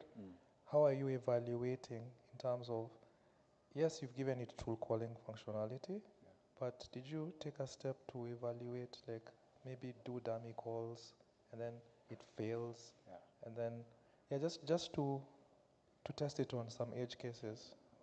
Okay.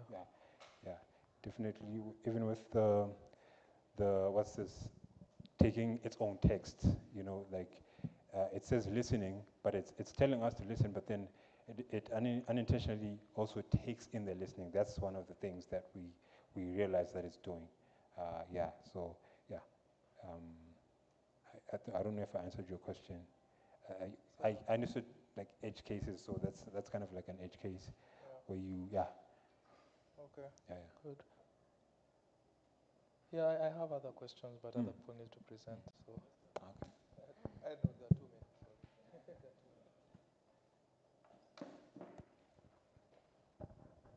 many. Are we? Oh, sure. Sure. Connect-wise, that's dope. So my question is it not picking up 20 because of it's 20 rand, 20,000, or because of maybe that's where the instruction is not picking up maybe, and then also are you able to have like different languages to be able to connect or communicate with ConnectWise for our grannies at our villages who don't like speaking English? Thank you. Yeah. So the 20 is just how the API is. So we were testing it before, and we were saying 20 rands, and it didn't. It was returning an invalid amount because that's just how the API is. So in the interest of time, we couldn't really correct that in terms of So in terms of languages, it's actually what we were planning to do with this, but we realized that it wasn't going to be a very smooth experience, but that's something that we thought about. Like, she's Zulu, she wanted to do a Zulu project here with speaking with the AI. So that's something we definitely thought about, but in the interest of time, we couldn't be able, we weren't able to do that, to implement, yeah. Yeah, okay. Google Translate. Yeah. Mm-hmm. Oh, okay. Yeah, I didn't know. Thank you. I didn't know. Yeah.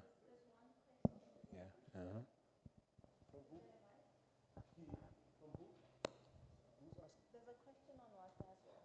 I don't know if it's been asked, but it says if the app is for visually impaired people, for example, let's say someone that's completely blind, then how do they open the app?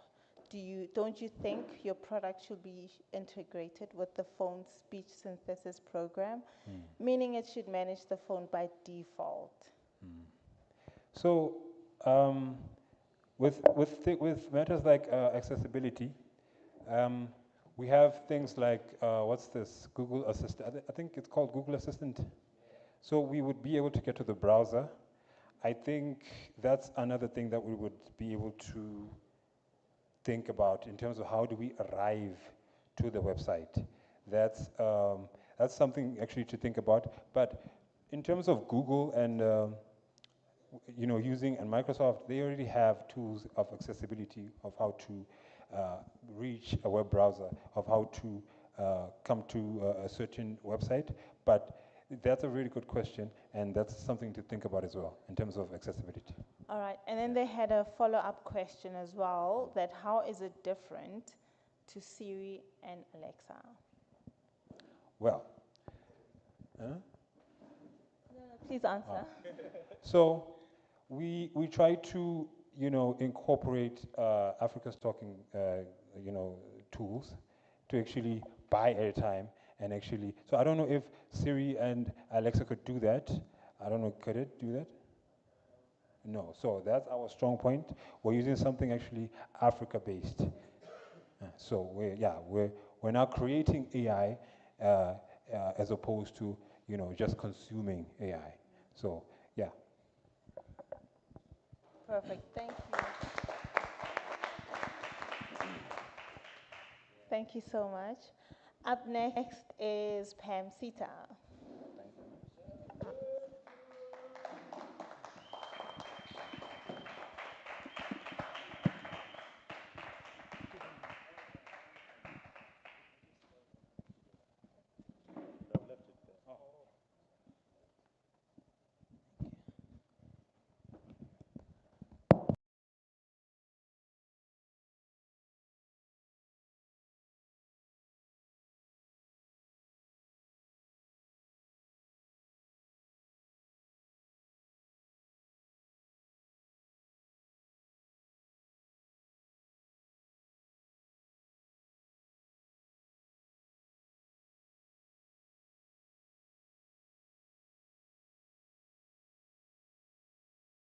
Going to try and be short, straight to the point. So we identified a problem when it comes to farms. So in many rural parts of Africa, many small-scale farmers rely on basic feature phones instead of smartphones. This results to them not getting accurate information. For instance, a farmer could say, what does it mean when my plants turn yellow? Why are my crops turning yellow? When should I plant maize this season? So we came up with the solution of, the solution was creating a system which can allow the farmers to be able to use the USSD and communicate to get more information. So basically, we built the Afri AI, which is an AI-powered assistant that works through SMS and using the USSD.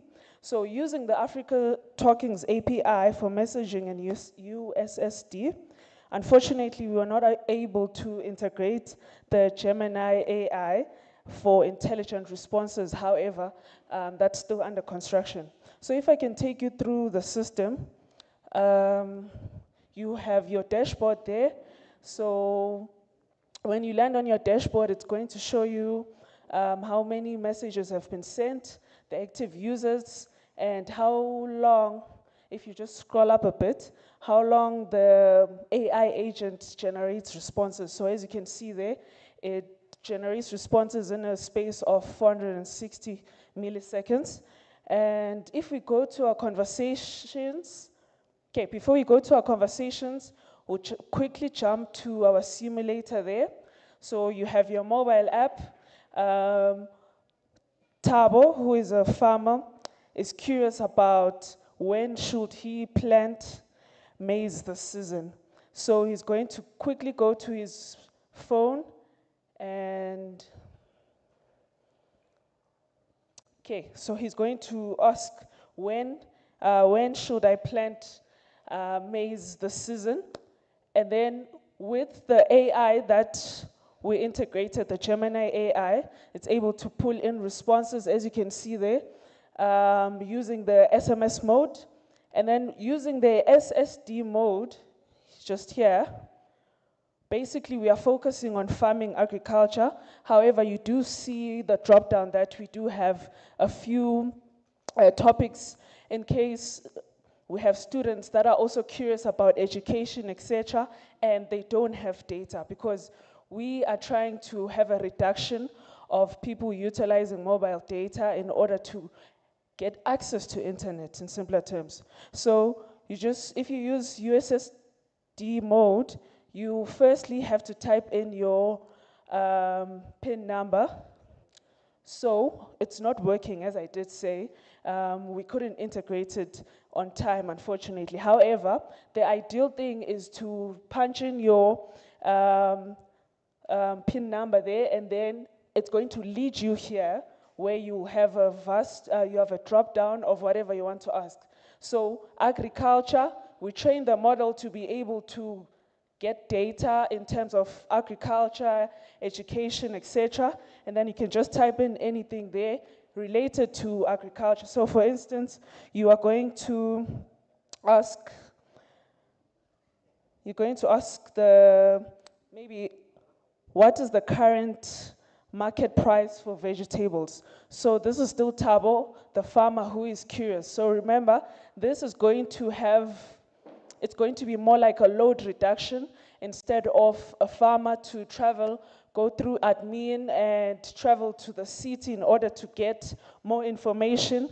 Using your mobile phone or a smartphone, they're able to dial and get responses there. So if you can just type, what is the current market price for vegetables?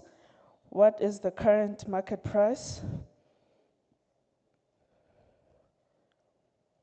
for vegetables?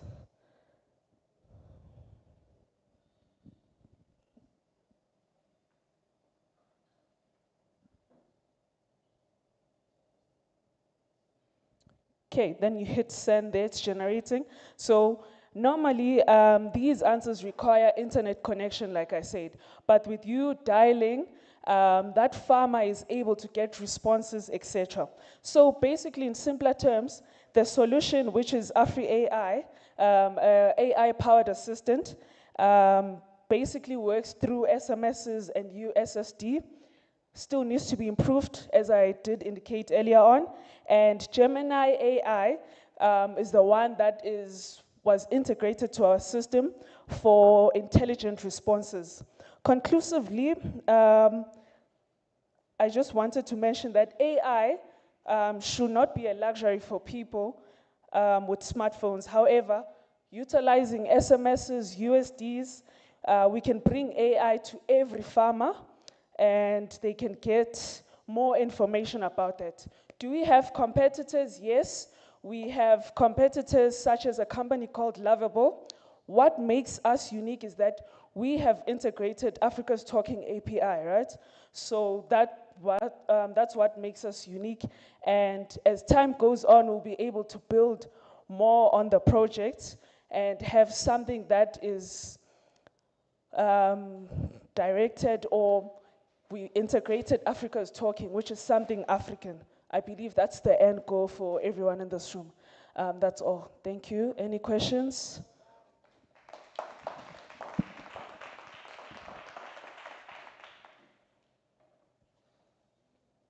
Any questions? I might as well take the prize. I mean, people don't have questions, or maybe it's because people are hungry.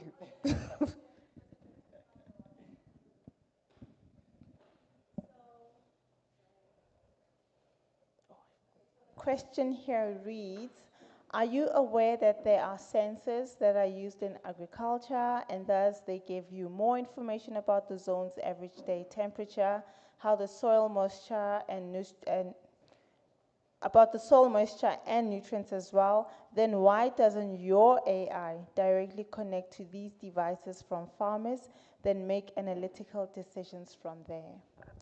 Thank you for the question. So yes, according to our research, we did come across that.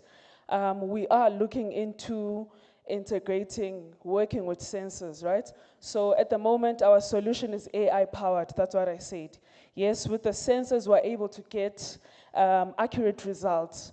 So we are looking into diversing our solution in simpler terms. Yeah.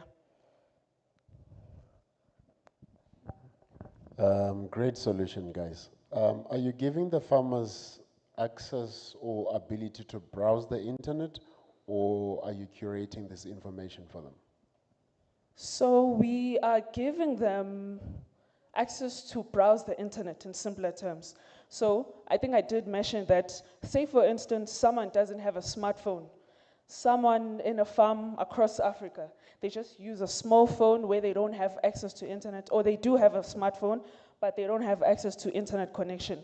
By dialing that number, which we didn't integrate, we're supposed to pull the API, we had problems with that, they're able to get information through that. So it's just punch in the SMS code, you get your results in simpler terms. So yes, we are giving them access to the internet in simpler terms. Are you not worried that you will expose them to misinformation and disinformation? So that is why yes, we are worried, but in order to make sure that we give them accurate information, we are working closely with AI models that are smart. So according to us, yes, we use Gemini, but we do have different AI models that we can use that we've noticed that they don't give accurate results. So I'm not sure if I'm answering your question. Yes, please. Okay. Dimalang. Hola. Thank you for the question. So that's a good question. How are we gonna go about it? It's mainly also to engage with the actual farmers who have proper knowledge and how to, because like you do know that our elderly people know how to, let's just say, connect with the nature and seasons and be able to plant, knowing by the stars, if the stars are aligned, if you understand. So with that information and with that technology that we are making sure that we are,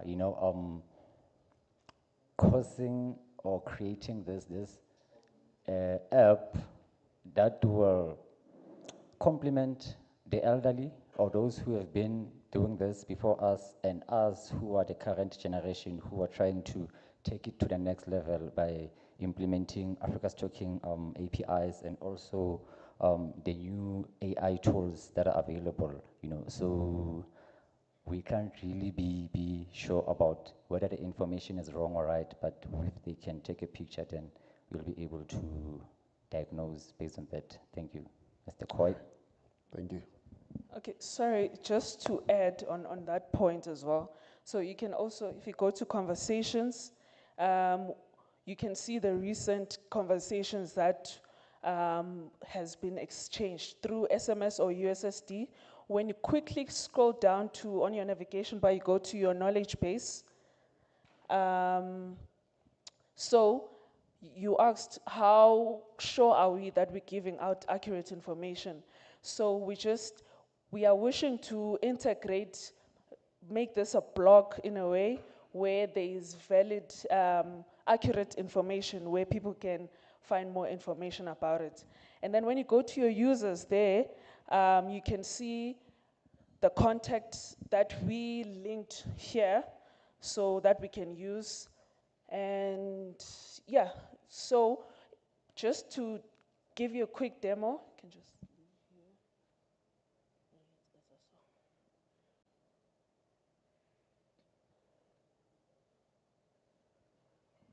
there's a QR code on the screen. You can scan that, give it a try. Yeah, still under construction, and yeah. Okay, I have a follow-up question. So this also ties into the previous conversation. Do you have an evaluation data set? And let me be clear. Have you tested this system on mock-up prompts and then see how your agent will actually respond? Because in the presentations I gave, I ran out of credits, but there's a way you can do all these mock-ups and then you can see, oh, was it successful? You can even verify. Now for what you are asked about the confidence in the information it's got online, remember when I talked about citations? So please add citations to give that confidence. Okay? So do you have an evaluation set? That was the question. Okay, can you repeat for this last time, but simplify your question? Okay, let me simplify. So for these systems, you have to mock up how people will use them. For instance, like they ask this question, and then you get this answer, right? Now, for the system you have already, have you given those sorts of questions, like maybe 10 or 15, and then we say like 14 out of the 15 passed? Because that will give me more confidence. Because I've made these systems for a while, and if you don't have that, they are going to disappoint you.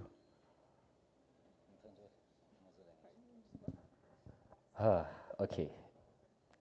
I'll try to answer what I've heard. Are you asking the evaluation in terms of the user and us as the platform? Oh, oh, okay. Okay. Oh, there isn't. Oh, okay. I think Pam mentioned the fact that with Africa's talking APIs, that's when we can be able to see if we get a bulk deal of whether it's SMS or it's airtime, and then from there, that's when we can be able to evaluate. Because I do know that Africa's talking has a lot of affordable services that can be able to plug and play into our APIs, and then from there, that's when I think we can be able to evaluate how then can we be able to sell to the clients or the farmers or literally anyone who wants to plug and play into our data. Or yeah, am I answering you correctly? Not really, ne? Partially. Okay. Partially, but you're getting there. Okay. So we'll talk. We'll just look for me. Okay, cool. Thank you. Just to add, I'm not sure if this will answer your question. So the model, what we are looking in, the outcome we wish to have is train the AI to, we're going to feed it data, accurate data, and then it's going to respond accurately. So basically, yeah, just to add on what you were saying, I hope you understand what we're trying to say. There's no problem, but think of it as tests, just tests. That's what I'm trying to say in simple terms. Yeah, because when I take your models for a drive, they're hallucinating. Maybe just to give you a rundown, I asked about which is the common disease that affects red berries. It gave me something nice. The common disease affecting red berries is powdery mildew. I went ahead, which pesticide can I use? They said, use neem oil, and then any shop for pesticide close to me. They asked me to define the location. Up to that point, you are good. Then I said I'm at Wits University, right? And they gave me information about Wits instead of the close-by pesticide shops, right? Right? So you need to really test some of this data so that the end user is able to get, really good information. Because if someone is not really, conversant with what they're looking for, you could actually give them the wrong data. Yeah. So when it comes to automation, we didn't really have much time. To be honest, we started working on this yesterday. So, but yeah, as time goes on, automation is going to be done for us to also give proper results to our users. And basically, in simpler terms, the motive is to encourage people in the rurals or people that are not educated about tech, that we live in a world where we have evolving technologies. So as much as people need to have internet connection to get this information, we are having this temporal solution where it caters for those people. And yeah, that is PEMSITA. Thank you so much. Thank you so much. Give it up for the team.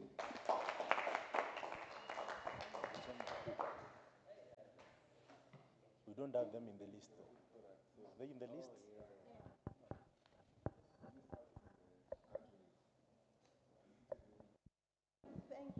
Thank you, guys. Thank you for your patience.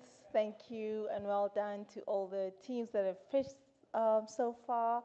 So we have just one more, and that's at community. So Bonga, yeah, Tando, sorry. Give it up for at community. Can you please help me with to connect it on the screen?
I'll be presenting my app, Ads Community.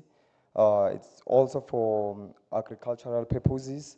It's not only for farmers, but also for individuals. You can use it at your home, your backyard, when growing at the backyard. So, so today, so like the problem, it's quite obvious. It's to assist farmers. So I'll just tell you what's unique about my app. What's unique about my app is that we as farmers, especially African farmers, we sometimes have the problem with speaking English. So my app it knows all languages. You can speak in Swahili, Malawian, Zimbabwean. Let me just show you a quick. Do you guys know Uponjisi? Yeah, do you know Uponjisi, brother? Okay, let me just do so. I'll say yini u C, and then let's see. So it's so I'm using it's using a Gemini 3.0. Yes, come on. Yeah, okay, yeah. So here, okay, let's go. It's greeting you, Sawubona, yeah. Openji, okay, let me see in English. So it's actually explaining in Zulu. So if you are a Zulu, you can communicate with an app in any languages. Also, you can take a picture of your crops, and then it tells you details about your crop. And the good thing about it is that it has a wireless IoT hub. So with this app, there's no need for you as a farmer to be always there taking pictures. So you can just buy IoT devices and then connect them at your farm, like sensors that can tell you like soil sensors. You can connect pumps, and then it tells you. So it's using it can also connect to like IoT devices like your solar panels. It tells you the battery. And the good part again with my app is that there's market prices. So there's market prices. So as a farmer, it helps you to know like the market prices, and it has a group chat. There's a built-in group chat inside that app where you can join the group and communicate with other farmers. Let me go up a little bit. There's a there's a marketplace also, where you can, as a farmer, you can sell your goats, your maize. What is it doing like this now? It's me. Okay, there's a marketplace. So mine, it's unique because of it's unique compared to other apps because of the marketplace. And then there's also like resources, where as a farmer you can just join, where as a farmer you can, there's like books that teaching you about how to grow like maize, soil health fundamentals, pest control, etc., such as financial planning for farmers. Yeah, that's what unique about my app. And also, sorry.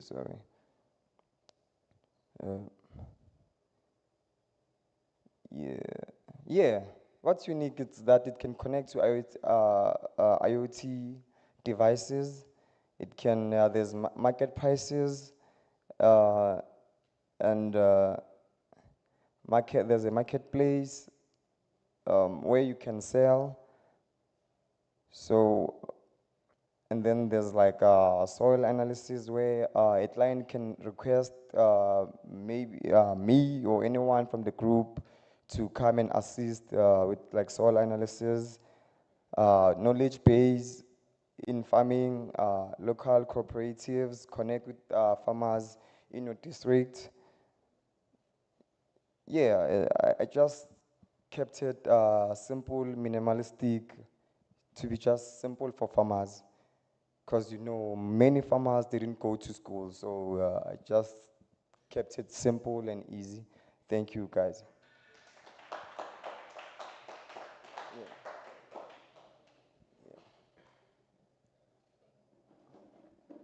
So I'll go first. So you didn't use any AT API, right? Yes, I used Google Gemini API keys. Oh, sorry. I use Google Gemini API keys. Okay. So also you have said so many things, but I've not seen them work, like marketplace, right? I've not seen that process of someone really selling or buying in actuality.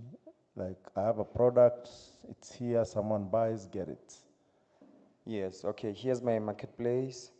And let me just do it like this. Yeah, on the marketplace,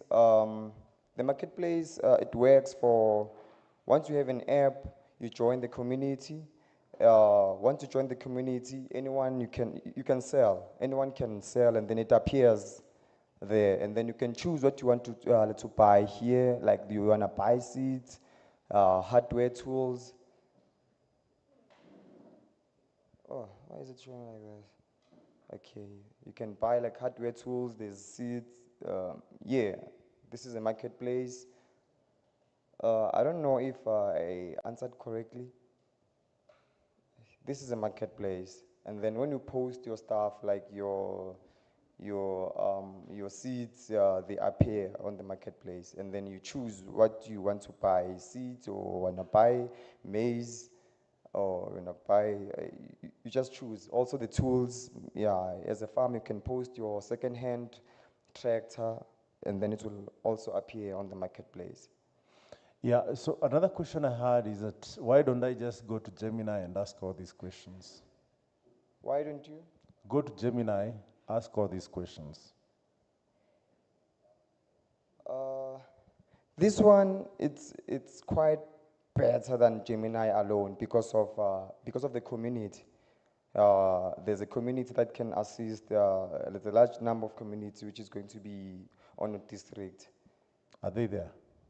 So far, it's a sample. It's a sample, but I just made an estimation of like there's plus 2,000 farmers that just joined. Oh, there are 2,000 farmers in the platform already. Not really. You want to show us those numbers so that we... Oh, no, like not really for now. Those are just pots, like they don't exist. They are ghost. It's ghost farmers. So Chief, you know I can't even say your name though. Yeah.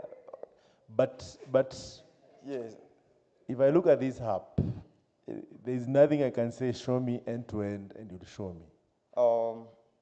Like I should show you the farmers. I can't see the farmers. I can't see someone buying the products. I can only see what you already like had coded. Yes. Or you want me to see, right? It's a good solution, yes, if it was working, but yes. Right now I can't see that work. Yeah. Yes, I haven't. I don't know if you understand me. Yes, I do a lot. I haven't implemented it to farmers yet. It was just a solution. I get that part, but you see the other parts that are not working already. We can agree to disagree. I do. Okay, thank you so much. Any other question? Any other questions? No questions.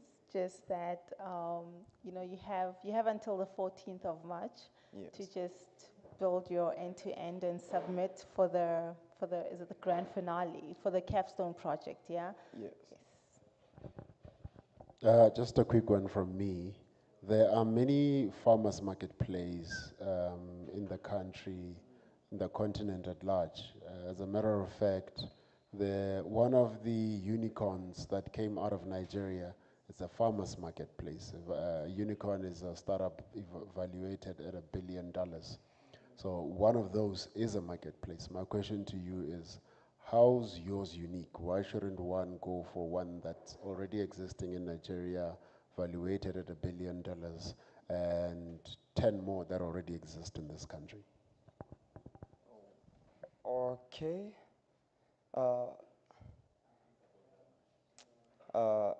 Please come again, apologies. What is your unique value proposition? How are you unique in the market, basically? What do you do different from other marketplaces, farmers' marketplaces in particular?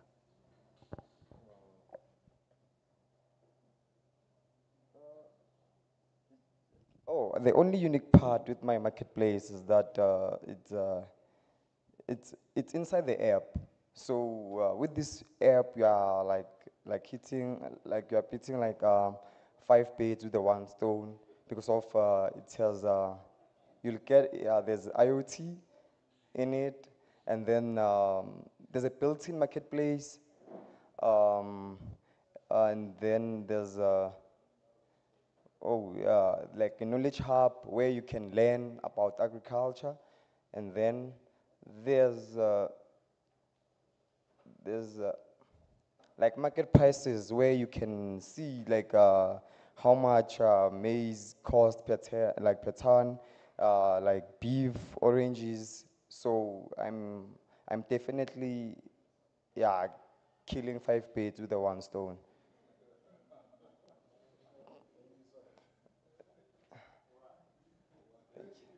Thanks.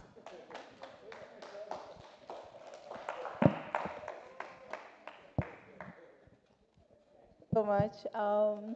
So I know we're all tired, we're exhausted, and we're hungry, and our food is also quite cold now. But there's this one dev that's been so dedicated the whole week, and he felt shy. He felt like, no, I can't pitch, I was just learning.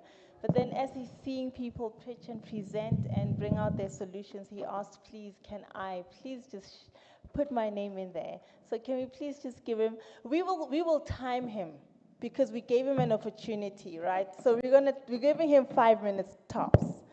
Please come through, sir. Come through, yes.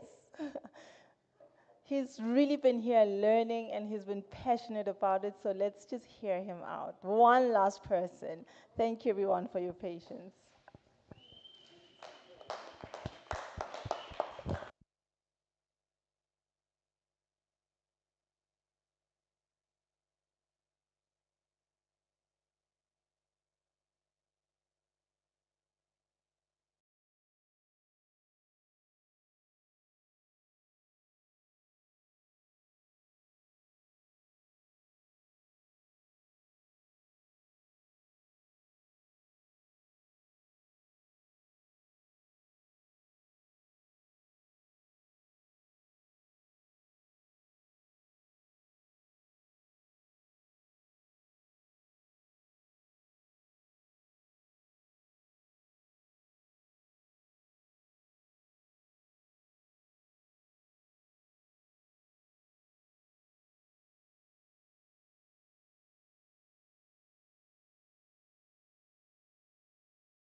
I was basically trying to build AI infrastructure for migrants, right? So we have a growing amount of like stateless people. So I read the stats. There's about 13.2 million plus people that are being excluded. You see, so my thing was working, but it failed me this morning. So I'll just speak about it, right? Yeah, so basically, so I read the statistics. There's about 30,000 matrics that are graduating every year without, they are still waiting for placement for ID and stuff, right? So my system was essentially AI infrastructure, which has 4 AI agents, which is a legal AI agent, right? where you can ask questions. So basically, um, sorry? Yeah, so basically you can ask questions, and it minimizes costs in terms of when it comes to legal fees, right? And then at the final stage, the human loop, it includes a lawyer when now you need to maybe go to yes, VFS and stuff, yes. So it also, the focus was to decrease the backlog that Home Affairs had, right? I mean, currently has. So that's basically that. That's what I've been working on the last 2 days. Yeah, and any questions? I was gonna show you, I swear. I just started too late. Yeah. Yeah. Sounds absolutely needed, very necessary. We are all facing that problem now. So how was it going to work? What were you going to use? Which tools were you going to use from Africa's Talking? Which tools were? So since the brief said we should have Africa Talking, so I was using the tool calling API, right? And also Gemini, right? So basically you ask a question, right? Or maybe you put up what problem you're going through, right? In terms of like, I've been waiting so much years, and then you send in your documents. It then tells you what is missing, what you didn't do, and what you should do. And then it then drafts, it's basically, then it drafts information for you and then sends it to the relevant officials, yeah. So. And for the Africa's Talking's APIs, which product were you going to use? So it was going to be, so I wanted it to be a unified context, so it should have been working through, like, let's say I can call it, right? Okay. And then when I call it, and then maybe I say that I'm driving, right?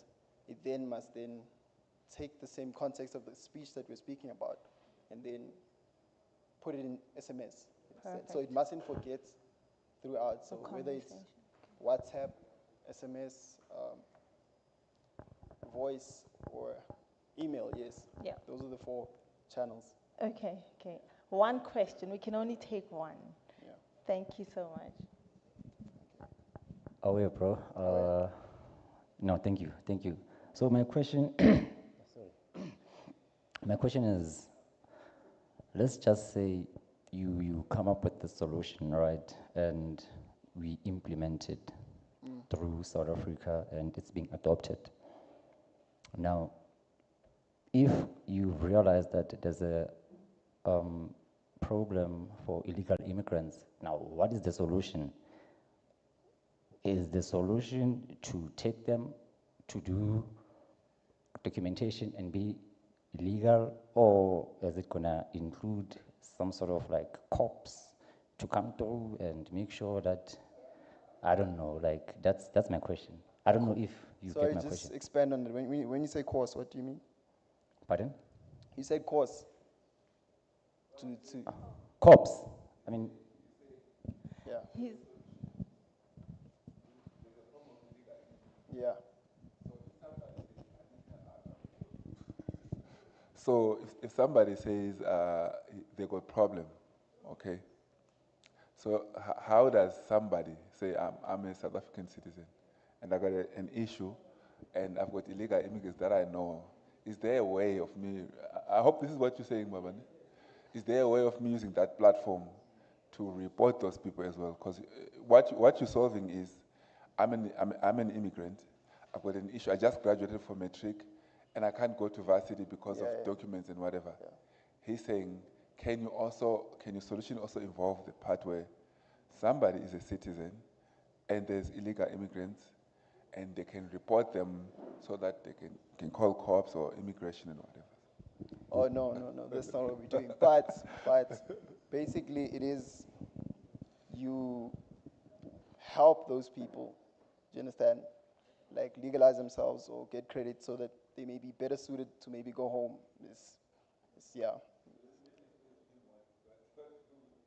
Yeah, we can do it offline, right? Okay. But yes, the question you're asking for a completely different solution.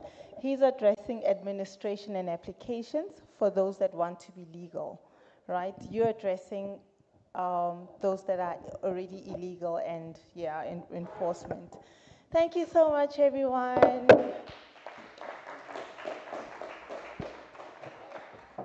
Well done, well done. He didn't even give us his name. We'll just call him Superstar. Thank you, Superstar. And we've been getting a lot of feedback online. We've been getting a lot of feedback also in the community group on WhatsApp and also on the ground. So thank you so much and well done to everybody. Well done to everybody that pitched and all the...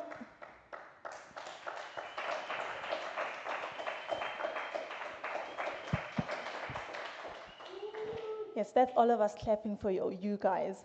And also well done to all the devs that have been here throughout the week, midweek and everything, but didn't get an opportunity to pitch. We believe in you guys. We just need you guys to believe in yourselves and come pitch to us. So next time, please, everybody in the room must pitch, yeah? Next time. All right, MK, you can lead us into the last part. We all want to know who's taking it home. Finally.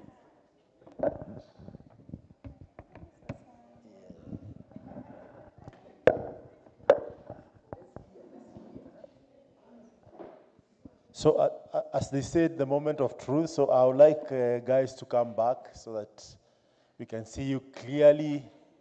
The guys at the corner, the guys at the back, the guys seated on the side, the one hiding in the room, the one whose code is not working. At least you have a vote. So please, you're welcome back. I'm waiting for you guys. Are there more guys hiding there? Yeah. So before I start, as the guys come back, I must say I'm really impressed by the kind of solution that you guys are building here in South Africa. And forgive my ignorance. When I say South Africa, I believe you guys represent the whole South Africa. And you have the right to represent everyone because you have taken 5 days straight for some of you to really immerse yourself, understand what is being shared, and you've built to your best of your capability. So as Tumi indicated, you have 2 more weeks. So if things didn't go well for you, don't give up. In fact, don't even look at 2 weeks. Look at how can you even take this to market? Because some of your solutions are quite outstanding in solving local problems. In fact, they could solve African problems, so they have the scalability. You just need to integrate most of the Africa stocking APIs and also immerse yourself in Gemini SDKs and ensure that you're building in some of the APKs that are being released every other quarter.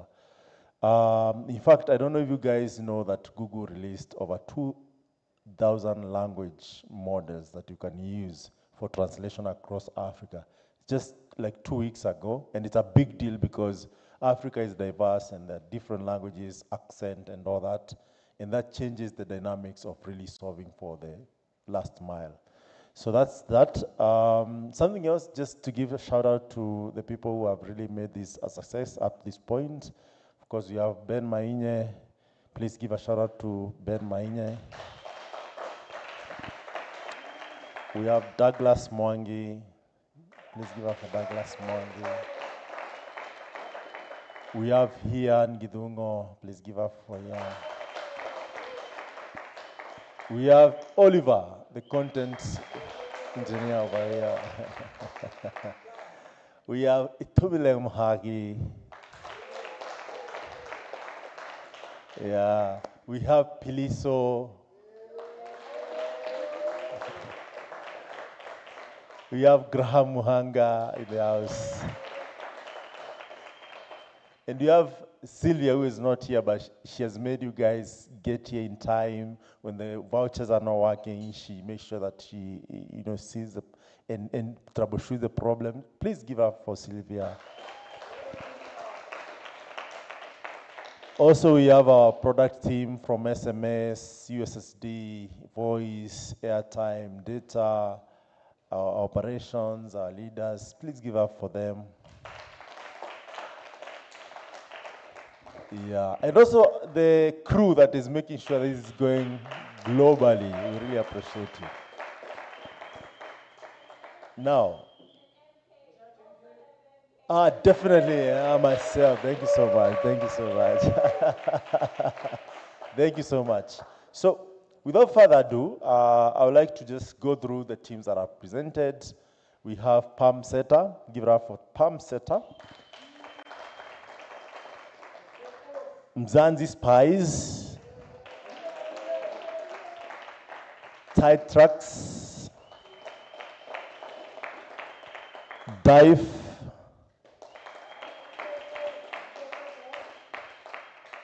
Spa. Repo Makers. And finally, at Community. Now, who? Abuti Spinach.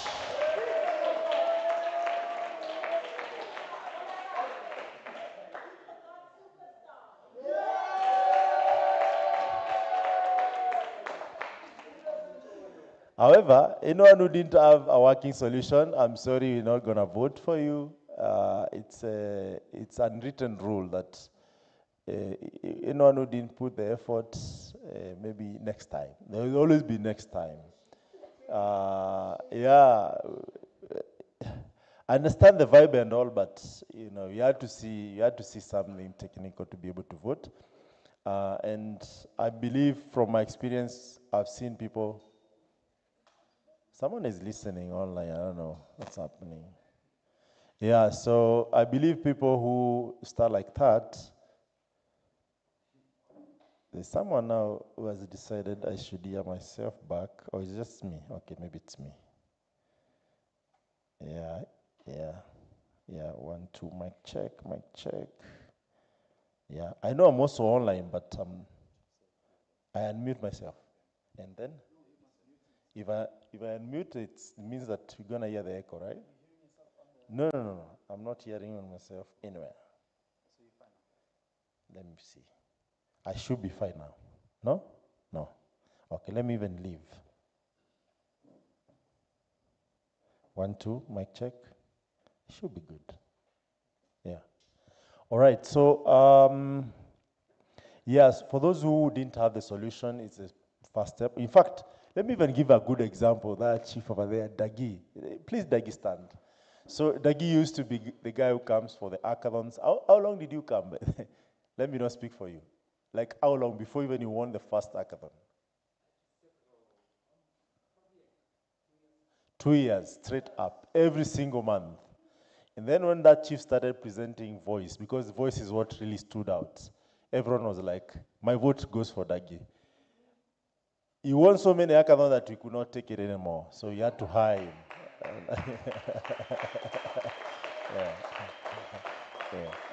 And for many AT engineers, the story is the same, so I don't have to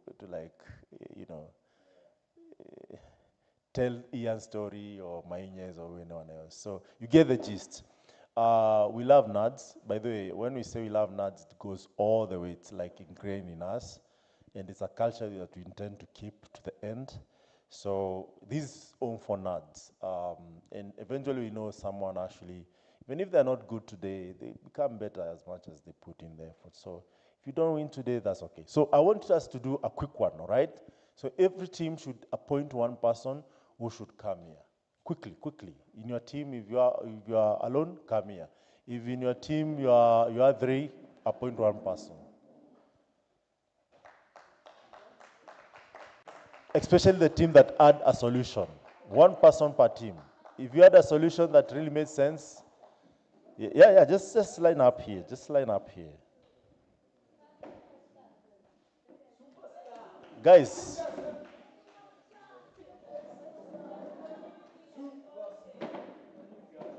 How many are those guys? 1, 2. No, if you didn't have a solution, I don't want you here. So quickly, I want Ian to give you give each one of these people a T-shirt.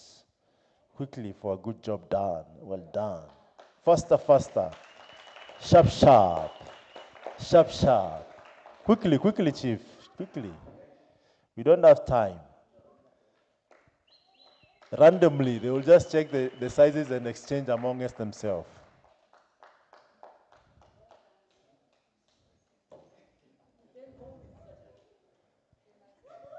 And one is for Tumi Mohahi. So I would like you guys to wear the T-shirt, we take a quick photo, and then we proceed. Yeah. You can exchange if you're small, someone else has large, just do that, feel free. You wear the T-shirt, we take a photo, and then no, if you want to go and wear it and come back, that's also okay, but I think you can wear it where you are. It's a T-shirt. Wear the T-shirt. You can't show the T-shirt like that. It's a quick process.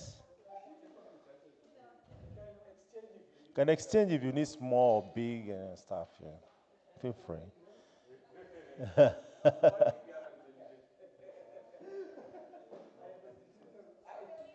Somebody wearing it and wearing the jacket. Wow, that's fast. To me, we need you here with your T-shirt. It's too small? Yeah. Sorry? No. If I give you something, it's yours, not for someone to present to someone else.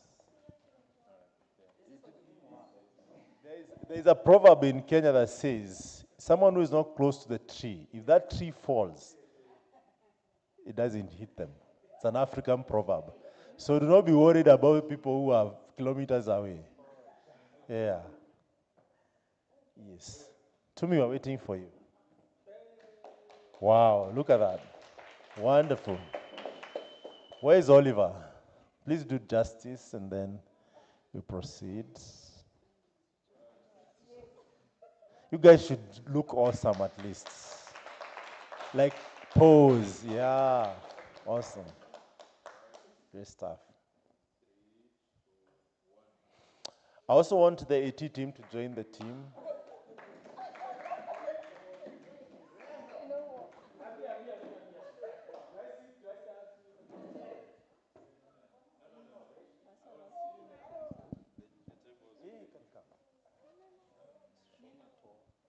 Are you missing out? Come. It's a picture. We can decide to cut you off and then post it. Photoshop it. You have something nice? All you've eaten. Yeah. Wait. All right, Manye, do you mind standing here? Good.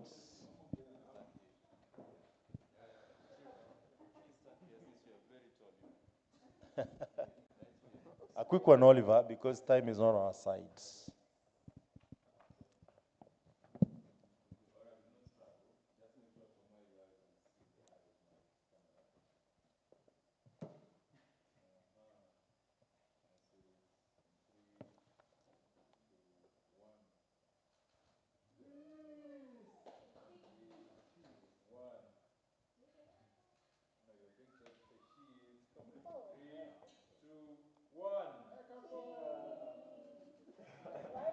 Okay, you can have a seat. Thank you so much. So, you guys have heard all the ideas, what has been presented. I want us to, cool down and have your seats. You don't have to remove the T-shirt. You can stay on. We'll take another group photo. So, yeah. So, I want us to do a quick vote. You know, back in the day, like a decade and a half, I used to be a very avid hacker. I used even to spend like 3 days straight up. I drank, I think, all the coffee I needed. Nowadays, I take coffee and I'm very sensitive. So one thing I noticed that really I've been trying to change for the last 5 years is that I didn't like this idea where people came with their suits at the end of the hackathon and sit and judge Because they ended up judging wrong ideas. The people who won were always not the right people. So I said, how can we change this? So we decided to come up with a new method. Of course, we're gonna have an application in future for it. And I think the Nairobi team are building it. They tested it with Women in Tech. It worked really good. But it's not yet good for scale. So we said everyone who comes to the hackathon, especially the people who build in the hackathon, are the right people to say that idea should win. Yes, I know I participated, but that idea really put in work. I can actually put my money on that idea. So each one of you here, especially people who have been building, you have one vote. And the people who have been listening to the idea, you have one vote, all right? And you can use that vote as long as you don't use it twice on the same team. Now, the caveat is the team that has presented, or the members of the team that are presented, they have no right of voting for themselves. That's the only difference. But you can vote for this team and vote for the other team, but not your own team. Does that make sense? Is that clear? All right. Without further ado, any question? Any objection? Of the same similar opinion, can you say hi? Of the opposing opinion, can you say nay? I have it. So, Palm Setter, please stand up. The all members of the Palm Setter. Palm Setter, they were doing an Afri-AI, connecting farmers with the intelligence in farming. They showed us their solution. They gave us a QR code. We tested. For those it worked, you saw it worked. For those it didn't work, you asked the questions, and you have the idea what they were doing, all right?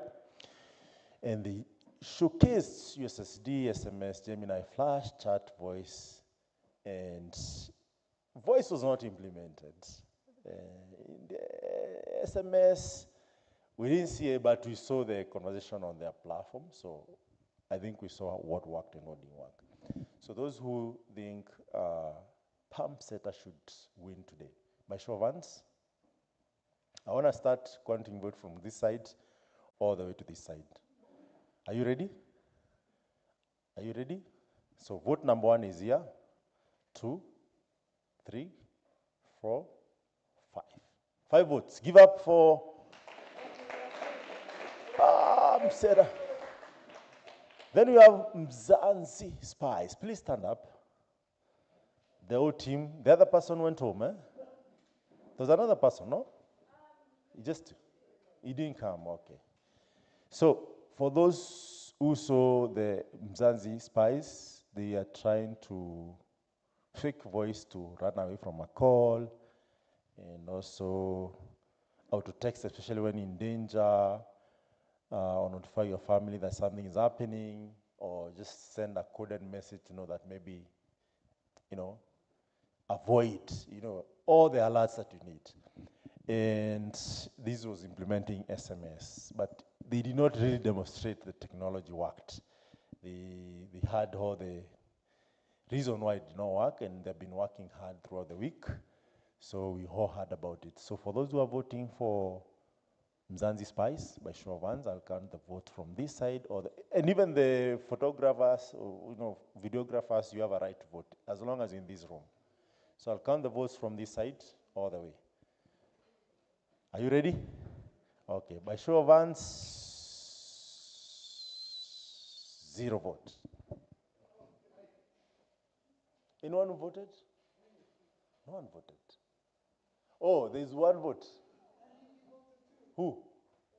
Can you please raise up your hand and keep it raised? Yeah, if I miss your hand, I didn't see it. 2, 3. 3. Is that a vote? It's a vote. 3 votes. Give it up for Mzansi Spice. Then we had Tight Tracks, the chief who tried to demonstrate online, and the sound was not on the gods of sound was not on his side. But he tried to showcase how music royalties can be tracked, analysis, pricing, investment, and so on and so forth. It was like democratizing the artistic industry, utilizing AI to show how much your music can generate once it's published. And you guys saw it, and you heard about it. So I'll count the votes starting from this side all the way. For those who are voting for tie tracks. Tie tracks, 1. Yeah, the guy who was doing it online. 1, 2, 3, 4 votes. 5 votes. Okay. Did I miss any vote? Or can you do it again? Once more. Once more. By show of hands. I'm counting from this side all the way. Raise up your hand properly, please. Don't be tired. 1, 2, 3, 4. Any other? 5 who? Where is 5? Okay. Then quickly, a booty, spinach, the Gordon Ramsay of farming, led by Mpo. Where is that team, by the way? Ah, very nice. So you showcase plant diagnosis solution using USSD and AI, using Gemini Flash and a bit of chat. You remember him and what he presented? So I'll count the vote from this side all the way. By show of hands, we have 1,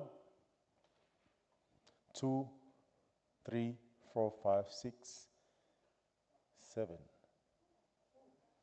7 votes. Give it up for Abuti Spinach. Then we had Team Dive with the Rescue AI agent. Team Dive, please stand up. Yeah, the guy even, I don't know if it's Zulu, he explained everything that he needed to explain. You remember the guy? Yes. Did a wonderful job with emergency responses. And also he said he will implement drone in future. He had all these ideas about how he will do it. And he showcased ChatGemini and SMS. So I'll count votes from this side all the way to this side. Who is voting for Dive, the rescue agents? 1, 2, 3, 4, 5, 6, 7, 8, 9, 10, 11 votes. It's getting real, guys. It's getting real, guys. Then we have SPA with the Dial Up AI, also doing emergency response, catering for gender violence, crisis line, security, police, ambulance service, even weather. You know, like right now, Nairobi is flooding, and 5 people lost their life yesterday. So weather can be serious. Where is this chief? When I talk about you, stand up, man. Like, yeah, and he used SMS. He utilized most of the presented idea. SMS, USSD, Vertex, Gemini API. All right, and he showcased how they work. How many of you are voting? I'm counting from this side all the way. You have 1 vote, 2 votes, 3 votes, 4 votes, 5 votes, 6 votes, 7 votes, 8 votes. 8 votes. Please do not abstain. Please do not abstain. Do not abstain. If you have to vote, vote. Then we have repo makers with a ConnectWise solution. The whole team, please stand up. So these guys are trying to help our brothers with visually impaired problems. And they want them also to experience the awesomeness of Africa's Talking API and any other service that are available there, including airtime, SMS, and they are using voice to showcase. And they demonstrated it. And to say I loved it is an understatement. However, to say that it needs to be developed in 2 weeks to really stand out, I would be unfair to you guys. So I liked it. So my vote is in there. But I want to count votes from this side all the way to this side, starting with myself. So 1, 2, 3, 4, 5, 6, 7, 8, 9, 10, 11, 12, 13 votes.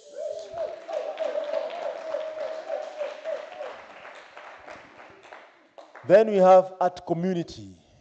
At community, offering SA agricultural intelligence. So he translates English, Zulu, Onta, and he showcased IoT, soil water control integration, and utilize Gemini and IoT. However, and maybe you guys, maybe you have your own different opinion, I did not see that IoT properly. I saw some gadget, but I was waiting for him to like, and then, you know, there are guys who came to our hackathon some time back. We were doing it in partnership with Nairobi County. And they actually came with every demo. And they actually showed us even how they test the soil. So let me break it down for you. I think this is the first, like, more or less hackathon. When you come to Africa's Talking Hackathon, come prepared. Nerds don't joke around. They showed us even how to turn on the sprinklers live, turn off.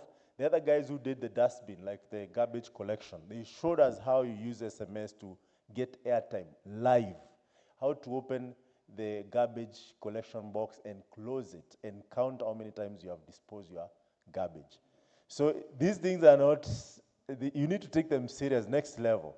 And those guys today, they are working with Davis and Shetleaf, if you know them, the water guys, as senior engineers helping them implement IoT in a span of 6 months.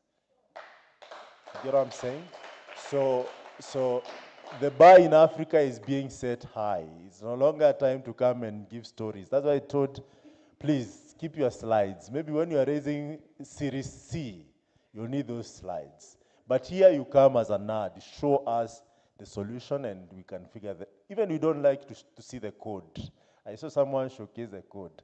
We know what, if you show us the solution, we can tell what has been used to make and achieve that, right?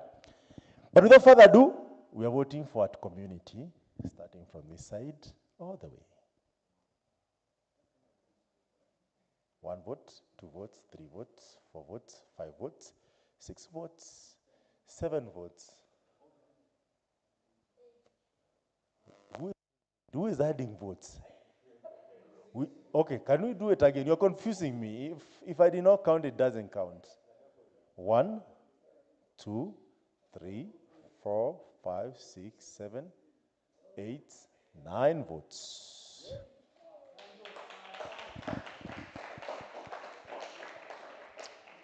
Now, it's clear.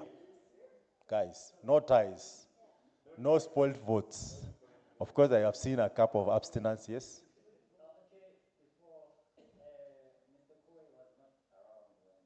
It doesn't matter. Yeah. My proverb that I used to give the t-shirts, always applies, and it works. Yeah. Otherwise, we have to repeat the whole process. Do you want us to do that? Most probably not. So, this is very clear. 1 vote will not make a difference. Because I can see clearly that the votes here are like 4 difference and 3 difference. So, it doesn't make sense. Even if you had 1 vote each, it's still the same. No, everyone was involved. Anyone wants to vote for these guys? I can count it. Anyone? Anyone in there who wants to vote? What's your name? What's the name of your team? So we had 2 votes, right? No, we cannot do that. We cannot do that. You are in the room, right?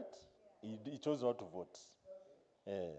And guys, the point is not the vote. The point is not the winning. The point is the solution. In fact, the real money is in the solution, not what we'll give here today, right? Now, without further ado, let me tell you what guys gonna win. So the first team here is walking away with $500.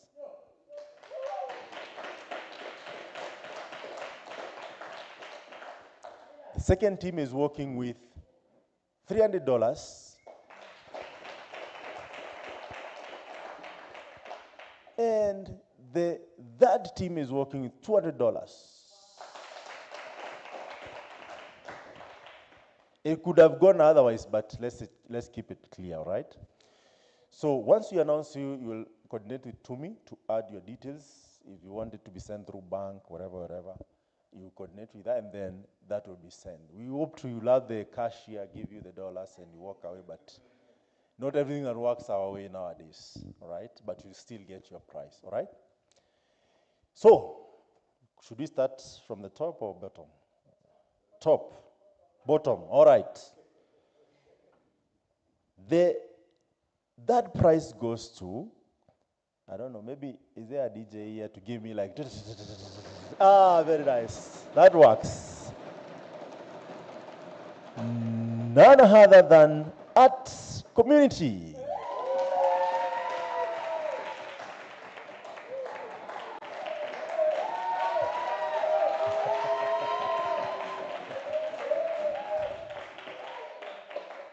Art Community. Then the second prize, it is a total of $300 US dollars, United States dollars, right? I don't know how much that is in rands. It might not be rand to dollar, but still good money. Are you ready? None other than Dive with Rescue AI Agents.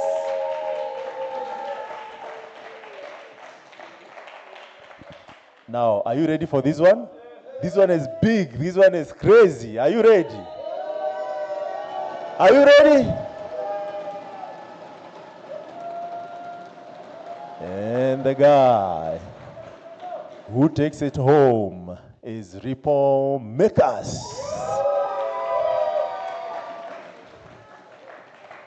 With a total of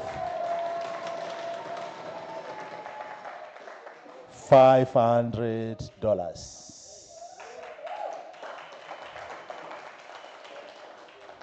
Now, there are teams I see here, thank you so much. There are teams I see here that I feel like it's just fine tune and make sure everything is working clearly. Not the ones who have won, by the way. None of the ones who have won. The guys who have not won. Like two teams, they're gonna be in $5,000 pot. No doubt. If they don't give up, because also the $5,000 is crazy. I've seen ideas, these guys can tell you. I've seen ideas which are next level. So one of those is Tracks, the guy who presented online, and the other person is Spa. Right? If the guys who have won, even Spinach, if you put in work, you have some potential. But if you don't, I can't help. But I've seen like you guys can stand out to represent South Africa in between Kenya, Nigeria, and South Africa. So make sure you work on your idea, submit it before the deadline. The deadline is out there. Even there's another event already published for that. Register for it, then present online, submit everything that is needed, and you stand a chance to win real good money. Up to $5,000 total price. Sawa means sharp. No? Sharp is sawa. All right. Thank you so much. Without further ado, I don't know if Graham, you have like a parting shot, and then we do a group photo, and we go home. Thank you very much.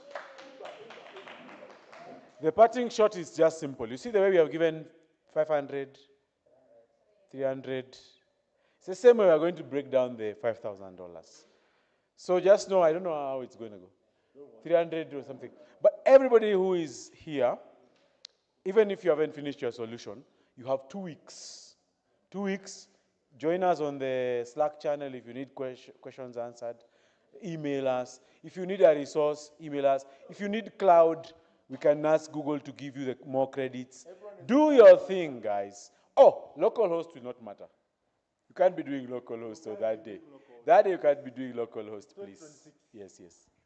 Thank you very much. Yeah. It's 2026. You cannot afford to do local host, guys, especially when you're presenting online. That is not acceptable.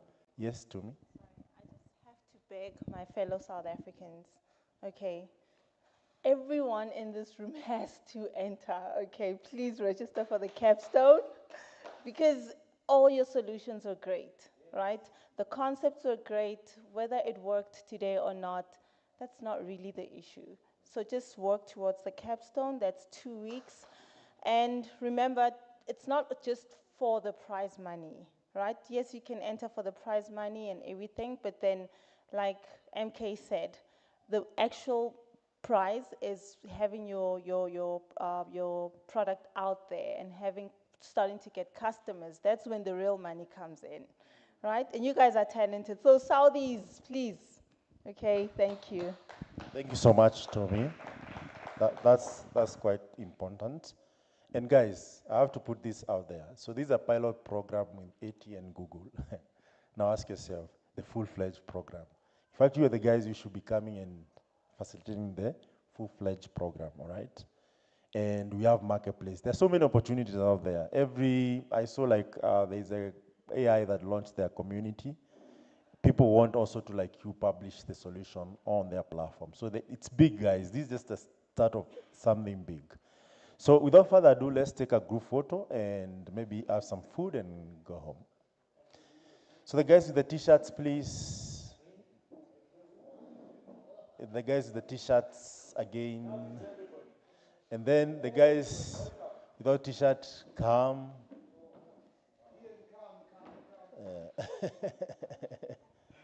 Yeah. Thank you so much. Welcome. If you're tall, if you're, yeah. Stand here at the top.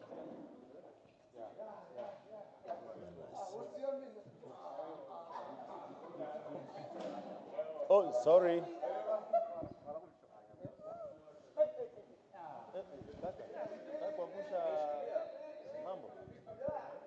Very nice. Yes. Congratulations, everyone. Congratulations. No, your solution is really good. Really good. Really good.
Hello? Yep, we're good. I have one mic. Does she get one?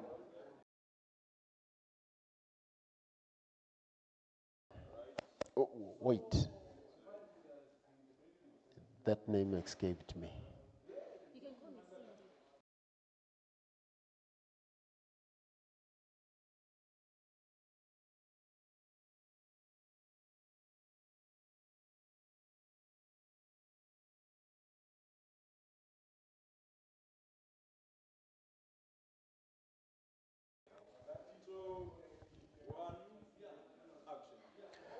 Awukhabazela. Kunjani sis? All good. Congratulations. Is the microphone on? You need to. There you go. How does it feel to be the winner of a hackathon? Yo, I still can't believe it, but Yeah? it's so exciting and it's motivating me to do more and to push more in tech Yeah. because this is the space where I really want to be and I do want to grow and learn more and connect with people, not just in South Africa, but also outside of the country and be a part of change. So this is just a stepping stone. Yeah? And I'm excited to see what's next. Cool. Could you please just hold the microphone much closer to Okay. your mouth? So, to those who are watching and are wondering, what did you win the hackathon for? What was the hackathon and what did you win it for? So I won the hackathon because me with my teammate, Yeah. Tokelo, we created an app called ConnectWise where we cater for the visually impaired people to also be a part of the AI space. So with this app, they are able to make, send SMSs, and they're able to do this by speaking to the app, and then the app does the action for you. So SMSs, also prompting it to, buy airtime, and you're able to do this just by speaking to it. So we wanted to make sure that no one is left behind because the AI space is growing. Yeah. And we do want to grow also as Africans. So we want to cater to all people, even people with, disabilities and people who don't really have, all the things that we have. So, yeah. All right, Cindy, so what you're saying is what the app does is it allows people who are visually impaired to buy airtime, to send SMSs, to literally participate in a AI world where they otherwise wouldn't have maybe the abilities to without a tool like this. Yes. And how hard was it to build this? Yo. So we worked on it. It took a long time. Yeah. Even this morning, we were trying to make it work because we were struggling to make it like say buy the airtime, but we managed to get around it and make it work this morning. But it was really difficult, but it was also fun because when you train yourself to create, to think, it really it forces you to be creative, it forces you to think about problems, it forces you to come up with solutions. So it was such a fun experience and I learned a lot. All right, great. Now, what did you win exactly? Did you win a voucher, a trip? What did you win? So I won $500. US dollars. Yeah. Angihlaphelele ngiyacela. How? We'll see. Angitholi lutho. Sizobona. And what are you guys hoping to achieve with the prize that you guys won? Are you going to use it to develop the solution further? What can we look for in the next future regarding the solution? So we do want to develop the solution further. We want to add more features, and with the money, we do want to make it better and make sure that it actually exists so that people can use it and they can get help from it. And we could also see change in Africa and see it move in that direction where the whole world is moving and be a part of it. All right. Thank you so much for your time. As a parting shot, what What would you say to university kids, you being a former university student as well? What would you say to those kids about environments like this, given the experiences and the lessons that you learned participating in this competition? I would say definitely, I would say put yourself in spaces where you think you don't belong. Put yourself in spaces with people who are ahead of you, people who are in the space that you're in. Even if you probably have imposter syndrome or you think you don't know how to create a certain thing, so you can't join a competition, put yourself in that space, because even if you don't win, you don't know who you're going to meet, you don't know who that person's going to teach you, you don't know what you're going to learn, and you don't know where that path will take you. So definitely think outside the box, be outside, meet people, talk to people, open up yourself and tell them what you're doing, because this journey will teach you to create, it will teach you social skills, it will teach you to think, it will teach you to create. So don't just focus on like academics and school, but also create, because at the end of the day, it is a practical career. It is a career where we need to build solutions, and that's what you need to teach yourself. Thank you so much, Cindy Mkize. That was Cindy Mkize of ConnectWise. They are building a platform to help visually impaired people to buy airtime and to connect to the internet and be part of the fourth industrial revolution. Thank you so much. Thank you.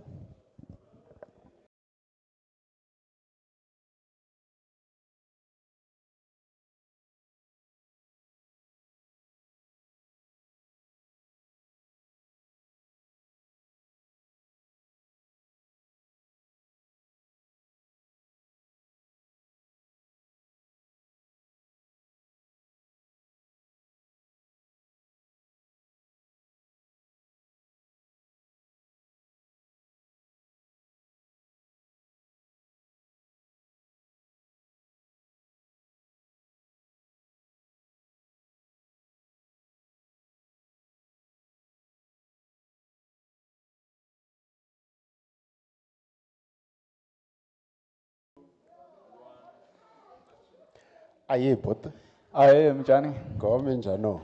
Ikona. Congratulations. Thank you so much. Thank you so much. We were having a chat right here yesterday, and you made a promise. You said you're winning. Yes. Dive Chauke. Yes. Could you please just tell the audience what the competition was and what did you win? The competition was all about building an application that uses Africa's Talking API and also Google API. So basically what I've won the competition of building those things that are integrated with those APIs, and I came second on the hackathon. Hackathon, yeah. Ah, nice. So what does it mean you came second? What did you actually win? I won $300. Is that Zimbabwean dollars or US dollars? I won 300,000 US dollars. Yeah. Woo! Okay. Am I getting a share? Of course, of course. Okay. And what was the solution? What did you build? What was the problem that you were solving for, and how did you solve it? So the problem that I saw, it was that in South Africa the emergency response is not emergency enough. So I decided to build an application that uses AI where like people can just report an emergency. So and then once they've reported that emergency, and then it's recorded on the system, and then the system dispatch emergency response to that place. Maybe in some places an accident can happen, then the government is notified or the hospital is not notified. But with this app, the hospital can be notified because there's an emergency that has occurred. Okay, so you're cutting the long call queues by creating a digital system upon which different accidents in different parts of the country can be centralized and then be dispatched to the nearest responders. Exactly, yeah. Okay, that's a great solution. How long do you think it will take before this solution is fully built and perhaps even sold or adopted by government and private organizations? Well, it can take, according to me, if I want it, it could take like 14 to 30 days. But because sometimes we can encounter debugging and sometimes some APIs don't work. But yeah, if everything were to work fine, like, we can deploy it and then companies can have it in 14 to 30 days. Okay, cool. So you're saying maybe before June, governments and all private organizations can expect a system like this they can implement and have a better response time. Yes, yes. All right, Yeah. Dave Chauke, thank you so much for your time, man, and once again, congratulations on the prize. Oh, thank you so much. Thank you, sir. Glory. Thanks.